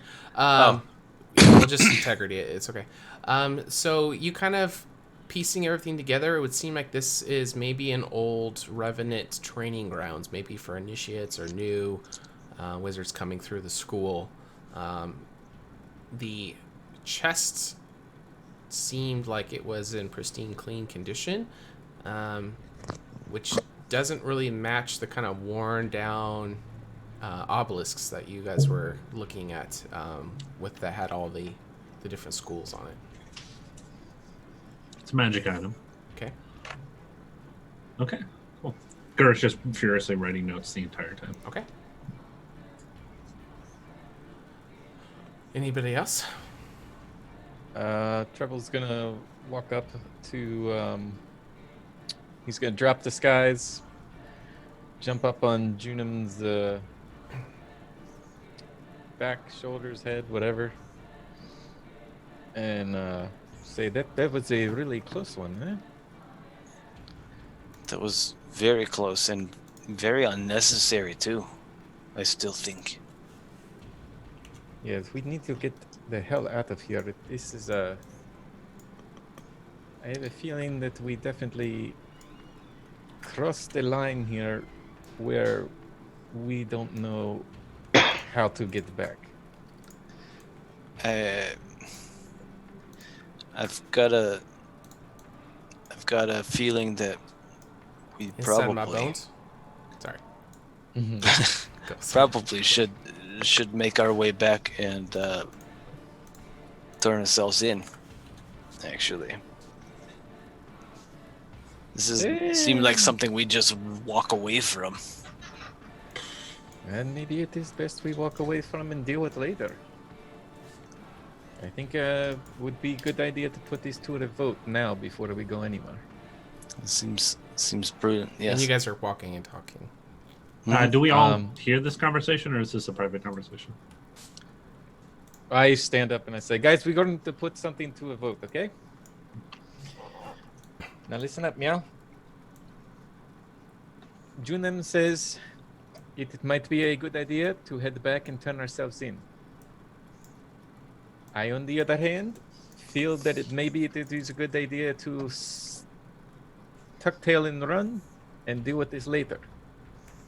So we put these two at a vote and decide what to do here and now, and then we go from there. Meow? I personally do not generally agree with all of the church's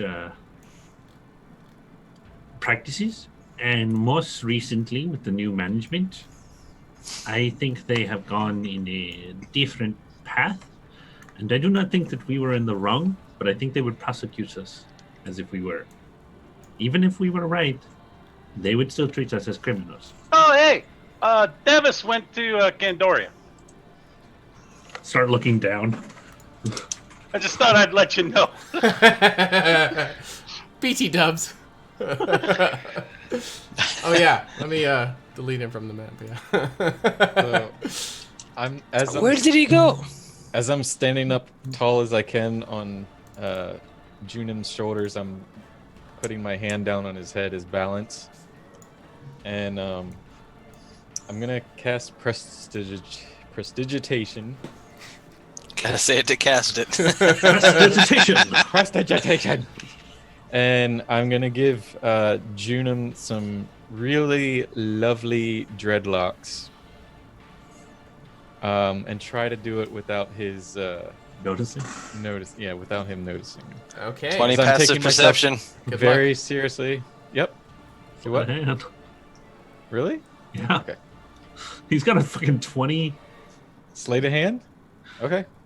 Yeah. Let's do this. Let's do this. Oh my god! Meow, meow, meow, meow. Alright, you woolly mammoth fuck. Yeah, you wouldn't notice that. 31, that's incredible.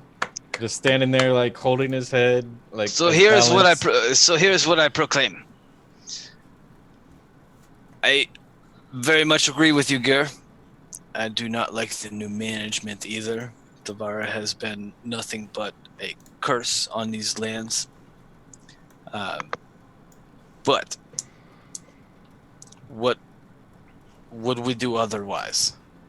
continue to try and do the right thing, while By not what nec- means? By have you ever heard of a man called Robin Hood? Never heard of him. Robin Hood. You gotta like Robin flip. Hood. Oh, You gotta, yeah, like, that flip. guy. You gotta flip, Sorry, like, it's my yeah. speech impediment. Flip letters. Robin Wood. Yeah. DJ Hobbenrood. Yeah. Operating Robin Hood. outside of the law while trying to do the right thing, because the law is not always correct. The law is most always correct, actually. That's why they exist. Just pats him on the shoulder. You ignorant fool. Order cleric. Right. That is not my immediate concern. The concern is, Love it. given that there were people watching us and one of the guards running away, we won't just be able to walk around and do as we wish. We will be hunted for long enough that I don't care to try it and go that path. True. 13. Did he say anything before he left? Yeah, he was just, he's just saying that he was going to Kendoria, and, he said some other stuff, and, You just now telling us this? Hey, I thought you'd ask. I just did. You kind of got a lot on my mind. Well, I mean, when he's missing, I thought you might say, hey, where's He's he lit. I at? figured he was behind the bushes. He's a little guy. And that would have just jogged my memory. So what did he say? He said that we should come to Kendoria and bring the fleece. Did he say anything else? Yeah. What do we do with Lilash? We don't. Yeah, we don't have. She's gonna come with us. And is that okay with you, Lilash? Oh, she's heading there. You guys are going with her. Oh. Yeah, she's two see. steps ahead of you. Yeah. Somebody's holding onto the back of her shirt, just being. If we're going to Kendoria, we're not just going to sneak in. We can't just hide in the gutters and pretend that we're not there. If Deva said to meet him in Kandoria, he had some sort of plan. He didn't want us to just get arrested, unless he's trying to fuck us over and blame us, in which case that would be a perfect opportunity. No, Davis wouldn't do that. We know him well enough. Inside check on Davis. It's hard to insight somebody who's not I should there. use that more often, actually. Yeah, that's one of my strong suits. So if Davis says to meet him there, he has some sort of plan. So meet him there, avoid the law until then, don't turn ourselves in, and find Devas. Go from there. Devas is church, right? So He's church, but he can't keep us away from the law. no, but maybe he has proper law proceeding ideas of something that will get us there. And if not, Then you can turn yourself in. I don't want to turn myself in, but I don't want to So let's try run away Devas's from the way law for first. the rest of my life because we got into a spat, to which I still presume we've done nothing wrong. Yes. Yeah. So why not prove our point? You know, Devas and is- to a certain extent, Junem, I mean, we've had some brushes, and it's probably best that we don't get involved with the church, you know? When has the church ever let you down? Dog, Junem, I have- for her, yeah, it's let us down. You know, I mean, there was the thing with the thing that you did. That wasn't know? the church. The church was mad at you for it. That was Tavara. That's the thing. That's the problem. That's what it is right now, though. That's not the basically. church. I get what you're saying. I get what you're saying. I Devil, don't you want don't to know what be. they're talking about. I don't want to be stubborn about it. I just want to understand, and I want to. I don't want to run away from the law. I want to be on the right side of it. Okay, so we got these feelings off our chest now, Meow. So let's put this to a vote. Okay? All in favor for turning around and turning ourselves in, raise your paws. And I don't raise my paw. I'm not going to raise my paw either. I don't want to just walk and turn myself in. I agree we should go speak to Devis. I think you're Okay. right. So Yeah. then, I think and I ruffle my hand through like I'm caressing his dreadlocks, and I say, I think the dreadloxodon is onto something. The Lord of mercy. Your hair's just making me crazy. You're making me crazy. Dribble. All right. So let's see. It was late night when you guys left. It was a few hours there. You were there. It's probably at least a like little 2 bit o'clock in the morning. on the way back. So it's going to be very late in the at night / early morning. yeah. The sun has not rose yet, and you guys will make your way back to Brandylick, and in passing, like going through, I just dropped. Is that on the way? Yeah, dropped you guys. Shift click, right? Is it working? There we go. I dropped you guys just by her house, just in case I don't know where you guys are wanting to go. So take it away as you guys make your way back into Brandylock. I think we're at the Candoria. This is on the way. Are there people around? No, it's still abandoned. Okay. It's also really late at night, so even if it wasn't abandoned, people might be asleep. I'm gonna ask if it's okay if the guys if we go say goodbye to Uncle Puck real quick. Yeah. Well, of course, since we're here, you should. While you're there, this brings up another question.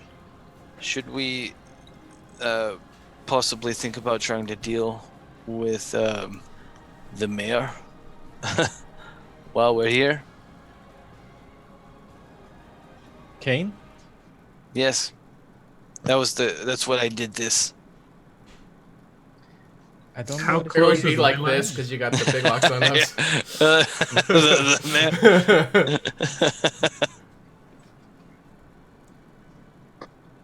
Where We would did, where would we find him? That's why I wanted to ask you that maybe your uncle would know where to find him or where he is. He did not say when we spoke last that he knew where anybody was. He Well, said that did we ask him? Did we ask him about Kane specifically, where he was or where he would be? Well, when we spoke, I asked him what caused the issue, essentially, and he told me that Kane ordered the whole town to to empty out. He did not mention anything about actually knowing where King might have went, but it wouldn't hurt to ask. Sure. When you go to talk to him, be sure to ask him. That would be a good idea. Go. I don't I have to don't go want by to myself. impose. I'm on your shoulders, Scruffy. Yeah. Impose, you're my ride. Yeah. We gotta get going now. Okay. Yeah, you guys can, if that's where you want to go, you can start heading down towards Puck's place. Cool. All right. So as you guys start to approach his tree fort home, you can see that over the up on the ledge, many parts of where the wooden railing is broken, and there's a lot of his knickknacks and trinkets and whoozamawetsets are all on the ground, kind of scattered around, looking like they're broken and smashed up. Oh, this place is cursed. Junim, throw me up there. Hello. Okay. Yeet. All right. You give Trouble a good yeeting throw, and as you land up there, Trouble, you're gonna see that all of the tables are all broken over. Stuff has been smashed and broken. The torches are snuffed out, and as you make your way around the other side of the tree, that secret compartment is broken open. Fuck. I pull out my rapier just in case. Pull the lever so that I can get up there too. All right, so I look for the lever. Okay. Yep. You can pull it, and that can get your Loxodon friend up there. My dreadlocks are done. Lilash is. I guess she'll go with you guys. Whatever. Gur 13. You guys want to go Whatever, up as but well? I'm gonna do it angry. Yeah. My arms are folded the entire time. Yeah. I'm hastily waiting. 13 and Gur, are you guys going up or staying down, or what are you guys doing? I'm go up as well. Okay. 13's gonna stay at the bottom. Okay. I will be keeping an eye out for any light sources, though. Okay. Okay. In the distance. All right. So you pull the lever, bringing up your friends. 13 is going to stay at the bottom. What would you like to do? Look around. I want to figure out what happened at the very least. This whole tree fort area looks like it's been ransacked, and the bark portion of the wall that kind of covered up the secret compartment. You can see the bark's peeling away, and it's kind of cracked open. I didn't even. What was it? I didn't know anything was in there. Unum didn't know anything was in there. Out as players. Out of character, yeah. None of us knew it was in there. We were sleeping. He went and snuck him in there. But yeah. So go ahead. Can we just? I don't know if I got enough of a view of the place to see if anything specific was missing. Yeah, you wouldn't have. Yeah, you don't have like an inventory of it, but is it? I presume Puck's not there. Uncle not, Puck. It wouldn't. Yeah, no answers. Are you there? Like completely I'll detect abandoned. magic. Okay. Ritually detect magic. There seems to be slight magical residue off, trinkets and stuff that are smashed and tossed everywhere. But as far as, you don't detect anything, spectacular. That would. Do we know about the sending stone? No. Or was that just a trouble thing? I don't know. I think he told. He didn't say anything. No. He didn't Not that say I anything. remember. Okay. Okay. I won't bring it up then. Okay, but you don't detect pucks there though. Okay. Treble, what would do this to your uncle? Treble's spazzing the fuck out right now. Obviously, it was Ken. He's noticed us go up here. He decided to fuck with his uncle. Nobody saw us come up here. You don't know that's that. a logical choice. I would guess him too. I just hate to Completely jump to the obvious incoherent. conclusion. We didn't cancel out the lanterns when we were here. We were very obviously here. Should have snuffled him up, I guess, right? Snuffle Yeah, up, snuffle up, I guess. You got to do it again. Yes. Couldn't pass that. There's gonna be torches everywhere you guys go from henceforth, just so you can snuffle up against.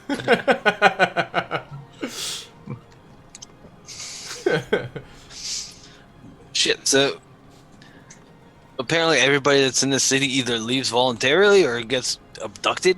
This place is Your a fucking mayor's a shit crime show. boss. Yeah.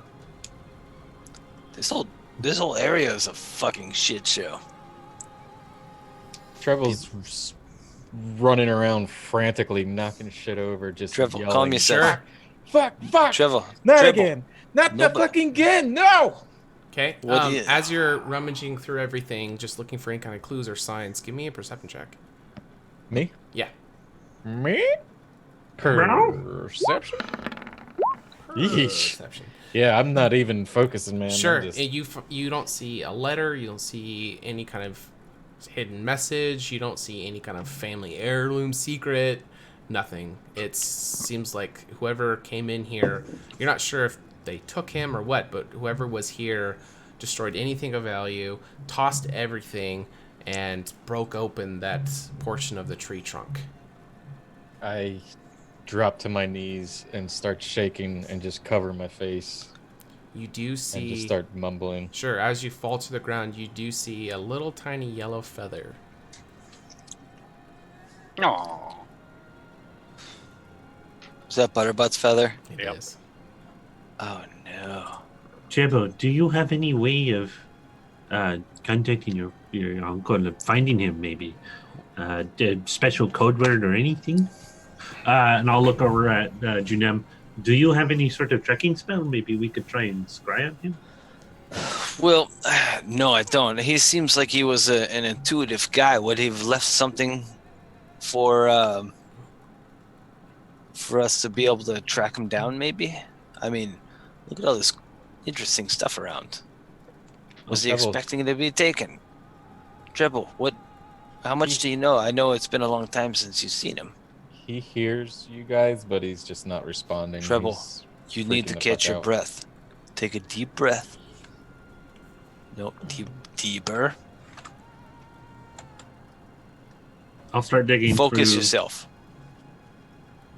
I'll start digging through the stuff, see if there's anything useful, maybe a note, maybe signs of a struggle, Sure. maybe another black feather Or or red feather. Okay, go ahead. Give me a check.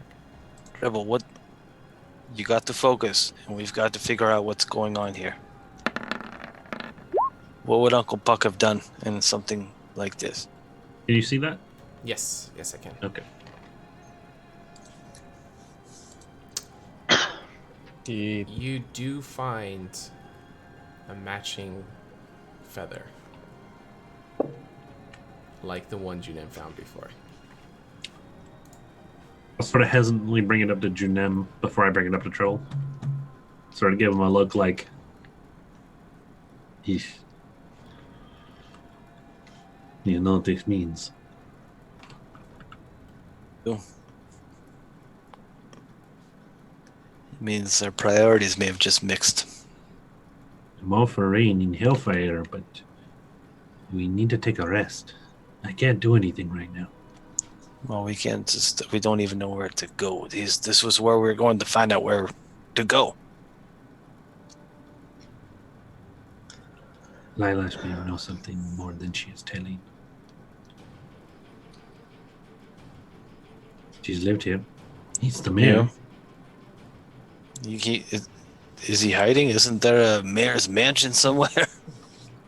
Lilash may know. Okay. Is there anything else of Nope. of note? Nope. Okay.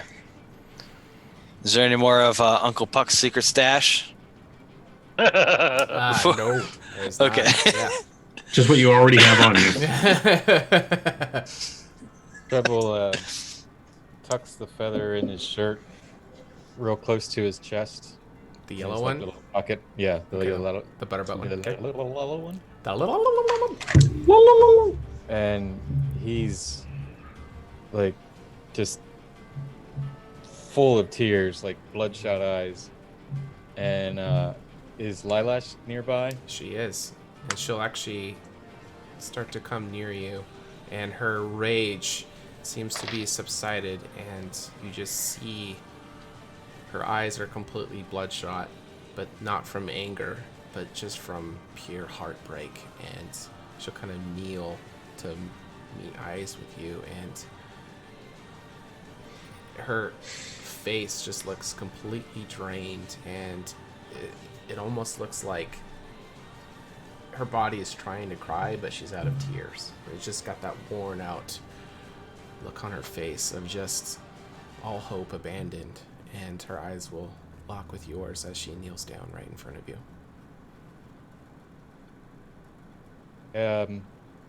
He grabs her by the collar,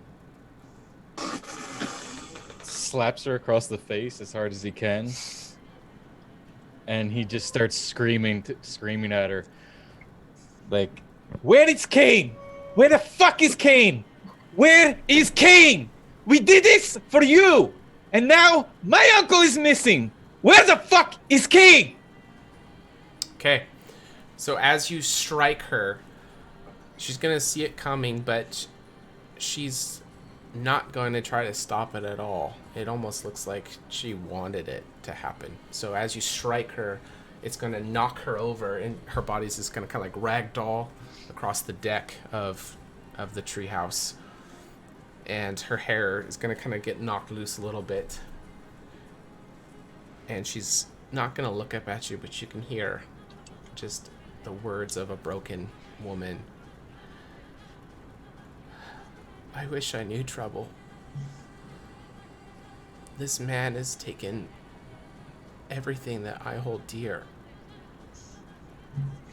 He needs to pay for this. as she's still just, her body sprawled out. She doesn't even care. He lets go of her and just walks away by himself over here and just curls up in a ball and starts crying. Okay. Lilash will kind of gather herself up, and she's still sitting down on the deck. She's going to hug her knees. And she will look up at the rest of you, not at Trouble, but the two of you that are staying there. I am tired. Although I want to get to Candoria as fast as possible, I think some rest could do us all some good. Agreed. Agreed. I am so truly sorry that I got all of you guys wrapped up in this. I hope you can forgive me one day. And she'll kind of stand up and she will walk across the platform this way, and just right at the end over here, she'll just kind of take off maybe her jacket, kind of roll it into a little bit of a pillow, and she's gonna lay on the deck. It's not like away from you guys completely, but just kind of gonna be alone. If she's not, I've got a bedroll. I'll offer it up. No, she will kind of. You can offer it if you want, but she's gonna kind of like, no, thank you. I just want to be alone.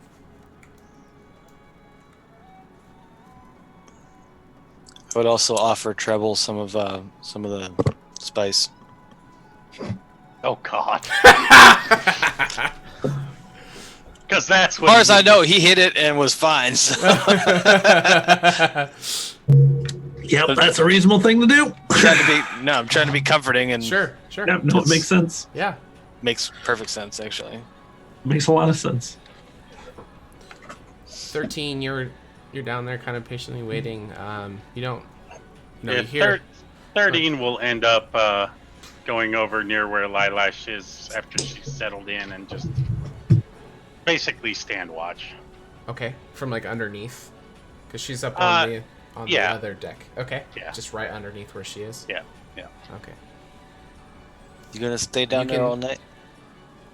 As you're just kind of keeping watch and being quiet, you can hear her kind of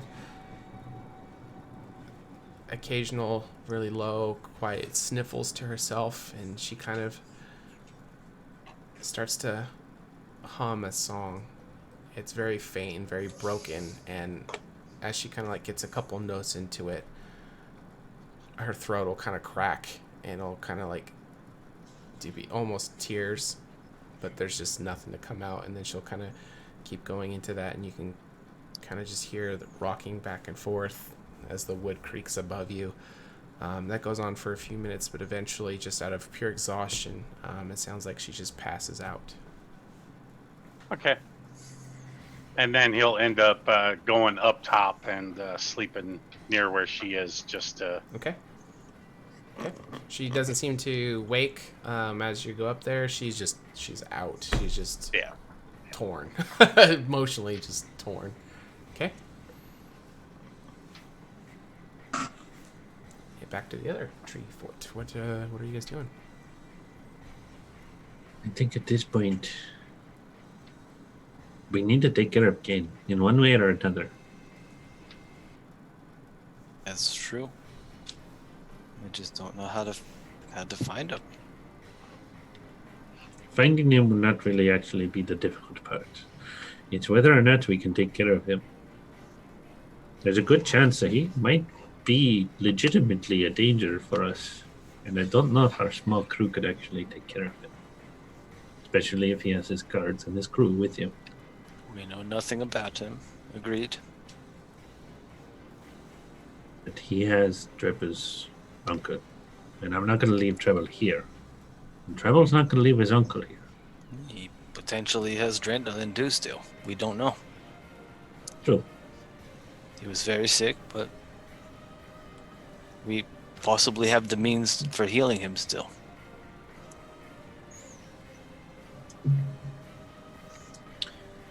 I say first light, we scour the city. If no one's back, there's no way that many people did not leave a trail. We find where the people are hiding. We find gain.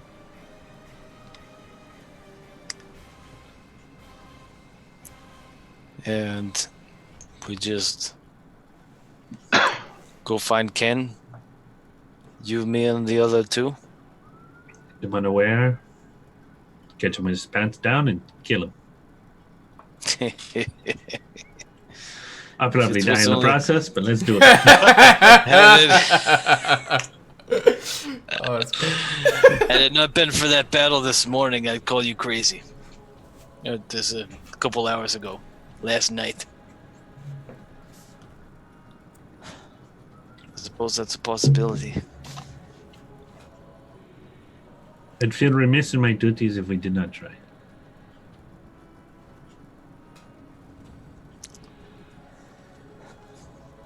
Sometimes your conscience bugs me. Gur, you know that. Bugs me every day. It seems spot on at times, and at other times, completely missing. Speaking of conscience, where's Wobbles? Actually, as soon as this conversation is over, I'm going to start summoning Wobbles and then cuddle him to sleep. Sure, okay. Fair. Where were you planning on crashing for the night? I'm actually going to crash in a random building nearby. I'm not going to crash with the party. Okay. So I want to go to the one that I crashed in last time, southwest of here. I don't remember. Oh, is that bridge busted still? Probably. It is. Oh, I forgot about that. That's right. Yeah. It's only a day old. So if this is a building here, I'll probably crash there. Sure. Yeah, it's all abandoned when you go in it. Yeah.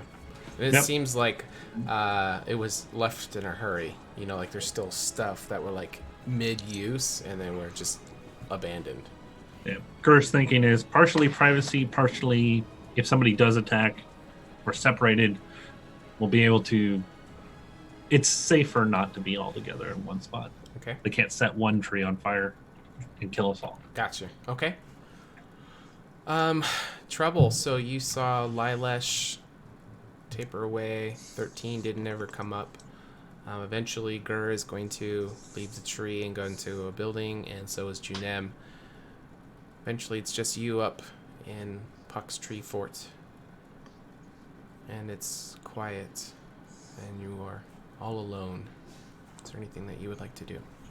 I'm gonna climb up to a spot that would look like somewhere I could kind of nest in.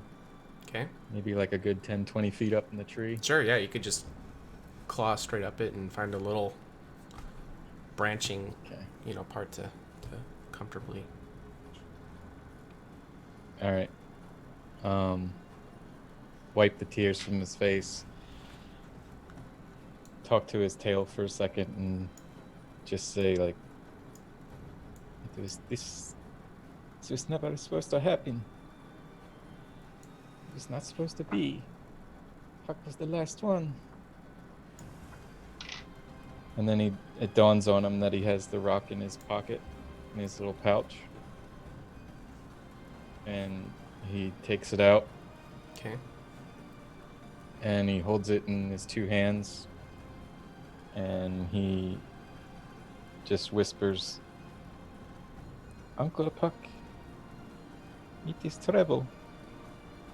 If you can hear me, please let me know where you are. And then he just holds it close to his ears and just curls up. So after you send your message, Trouble, you, in hopes of, getting a reply, just listening, the seconds tick away into minutes and you start to get drowsy, just exhausted from everything going on, and just as your eyes are getting heavy and you begin to nod off, ready to just finally get some rest, the glyph starts to glow on the rock, and a voice comes through with a message. And you instantly recognize the voice, but it is not Puck. It's Kane. And you hear him say, I have your beloved Puck. Fuck all of you for getting in my way. And that's where we will end the game. You motherfucker. All right, good game, guys. Nicely done. Kill him! Way to end it, bro. Clutch. Awesome. We appreciate everybody being here with us. This has been a lot of fun. This was what, episode 7? Episode 6 of Session 0. So technically the campaign hasn't even started yet. So these guys are just going through, exploring the world, going through a mini arc. I think these guys are doing incredible. Let them know in the chat how you guys feel about them. Show them some love. This has been amazing. I'm having so much fun with these guys. We play every Wednesday at 6:30 p.m. Pacific. This is Season 2 of Horsemen of the Apocalypse. On Tuesdays, we have Season 1, which is the same plot, but different story. We have different set of players who are going through playing the similar game. It's unfolding very different already. They're ahead of us, too. Oh, they're like a year and a half ahead of these guys. So it's definitely staggered enough to where if you guys are liking what's going on there, you guys check out our game on Tuesdays. But we have 2 other games on the channel.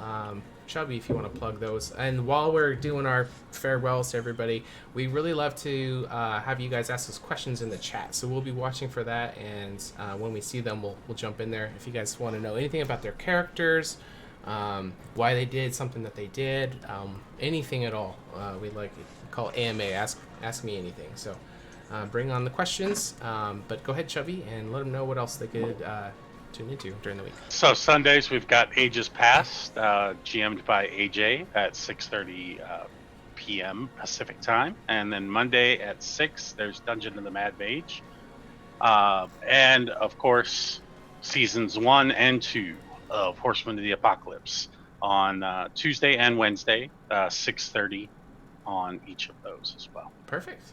Awesome. That was a fun game. I had a lot of fun.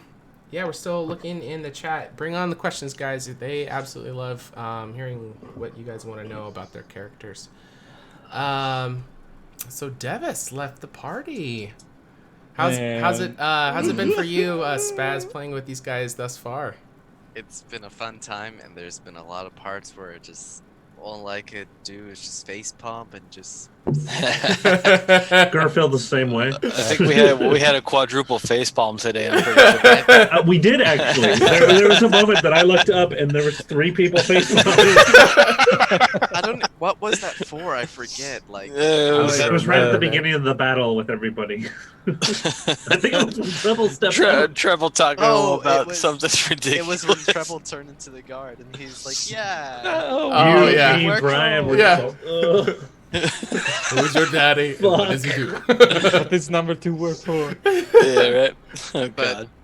it's been fun, and I may come back later in the Yes. session 0. But As Devis? As Devis, or maybe somebody else. Yeah. It's very sad to see you go. You're not going to be here next episode, are you? No. There's a possibility I might show up in a couple of sessions from now, maybe, but who knows. But Awesome. Devis has some off-screen stuff to do because you guys are screwed if he doesn't. Do you guys have any parting words for Spaz? It was actually it's a ton of fun playing with you so far. Yeah. I like your style of play.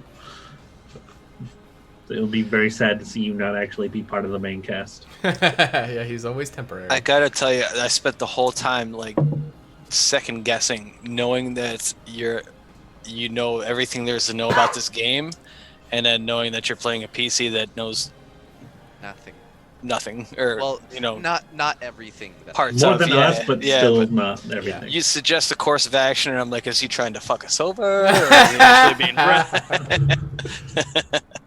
It's been really fun. Absolutely. Cool. Mm-hmm. I would like to say something about Devis, but that will reveal too much. Right? Yeah. So I will Not just yet, have to not wait. yet. Code it. Make it a riddle.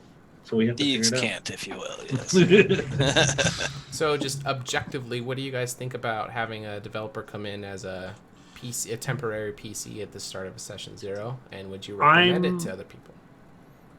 I'm always a fan of guest stars, people who jump in and out, who are temporary NPCs. I'm always a fan of that because not only does it mix up what is currently in the group, it adds new ideas and everything to everything. And, Help drive the story a little bit, yeah. Yep. And it takes some of the pressure off of the DM, which is the major thing of having the NPC that's going to be with you the whole time. It's really helpful when the DM doesn't have to voice that the entire fucking time. I absolutely agree. Okay. That's fellow DM. Okay. Yeah. Awesome. Well, I don't see any questions in the chat. Do any of you guys have any questions for each other before that's stream worthy, not decompression-y stuff? Oh, I have a question. What were your guys' thoughts on what Devis whispered to the guards, considering only a couple of you heard that in character? That was something I was going to bring up before I knew you were leaving. So that's gonna kind of we'll put a pin on that. Okay. What exactly did you whisper to the guards? You don't know. I don't know. Actually, I forgot. You will never know. Wait, you are forbidden to go back and watch the episode. Right. You Just don't kidding. know as a player nor as As a player, I forgot. He said, and I quote, "The COC is in Brandylac. Oh, that. Tell Keldavar." I'm still completely unsure about the COC. Like, I know that they're a cult of chaos, as in the Cock Initiative name, but like, as a player, apart from the fact that I know that they are a cult of chaos, which obviously sounds bad, I know nothing about them. That's the point. They're secretive. Yeah. That means they're doing good. Yeah, they're a bad cultist group if you know everything about them. True. That's great. All right, we appreciate everybody for sticking with us. We will, as far as next week, maybe this, and maybe Halloween episode. To be honest, I don't know if we worked out the particulars, but we will be playing one way or the other. Happy HotA week, everyone, and we'll be doing some giveaways and stuff next week to say thanks for everybody for hanging out, and this is the best holiday for cosplayers, so we love this time of year. But we will catch you guys next week. Thanks for sticking around. Your cosplay is coming along.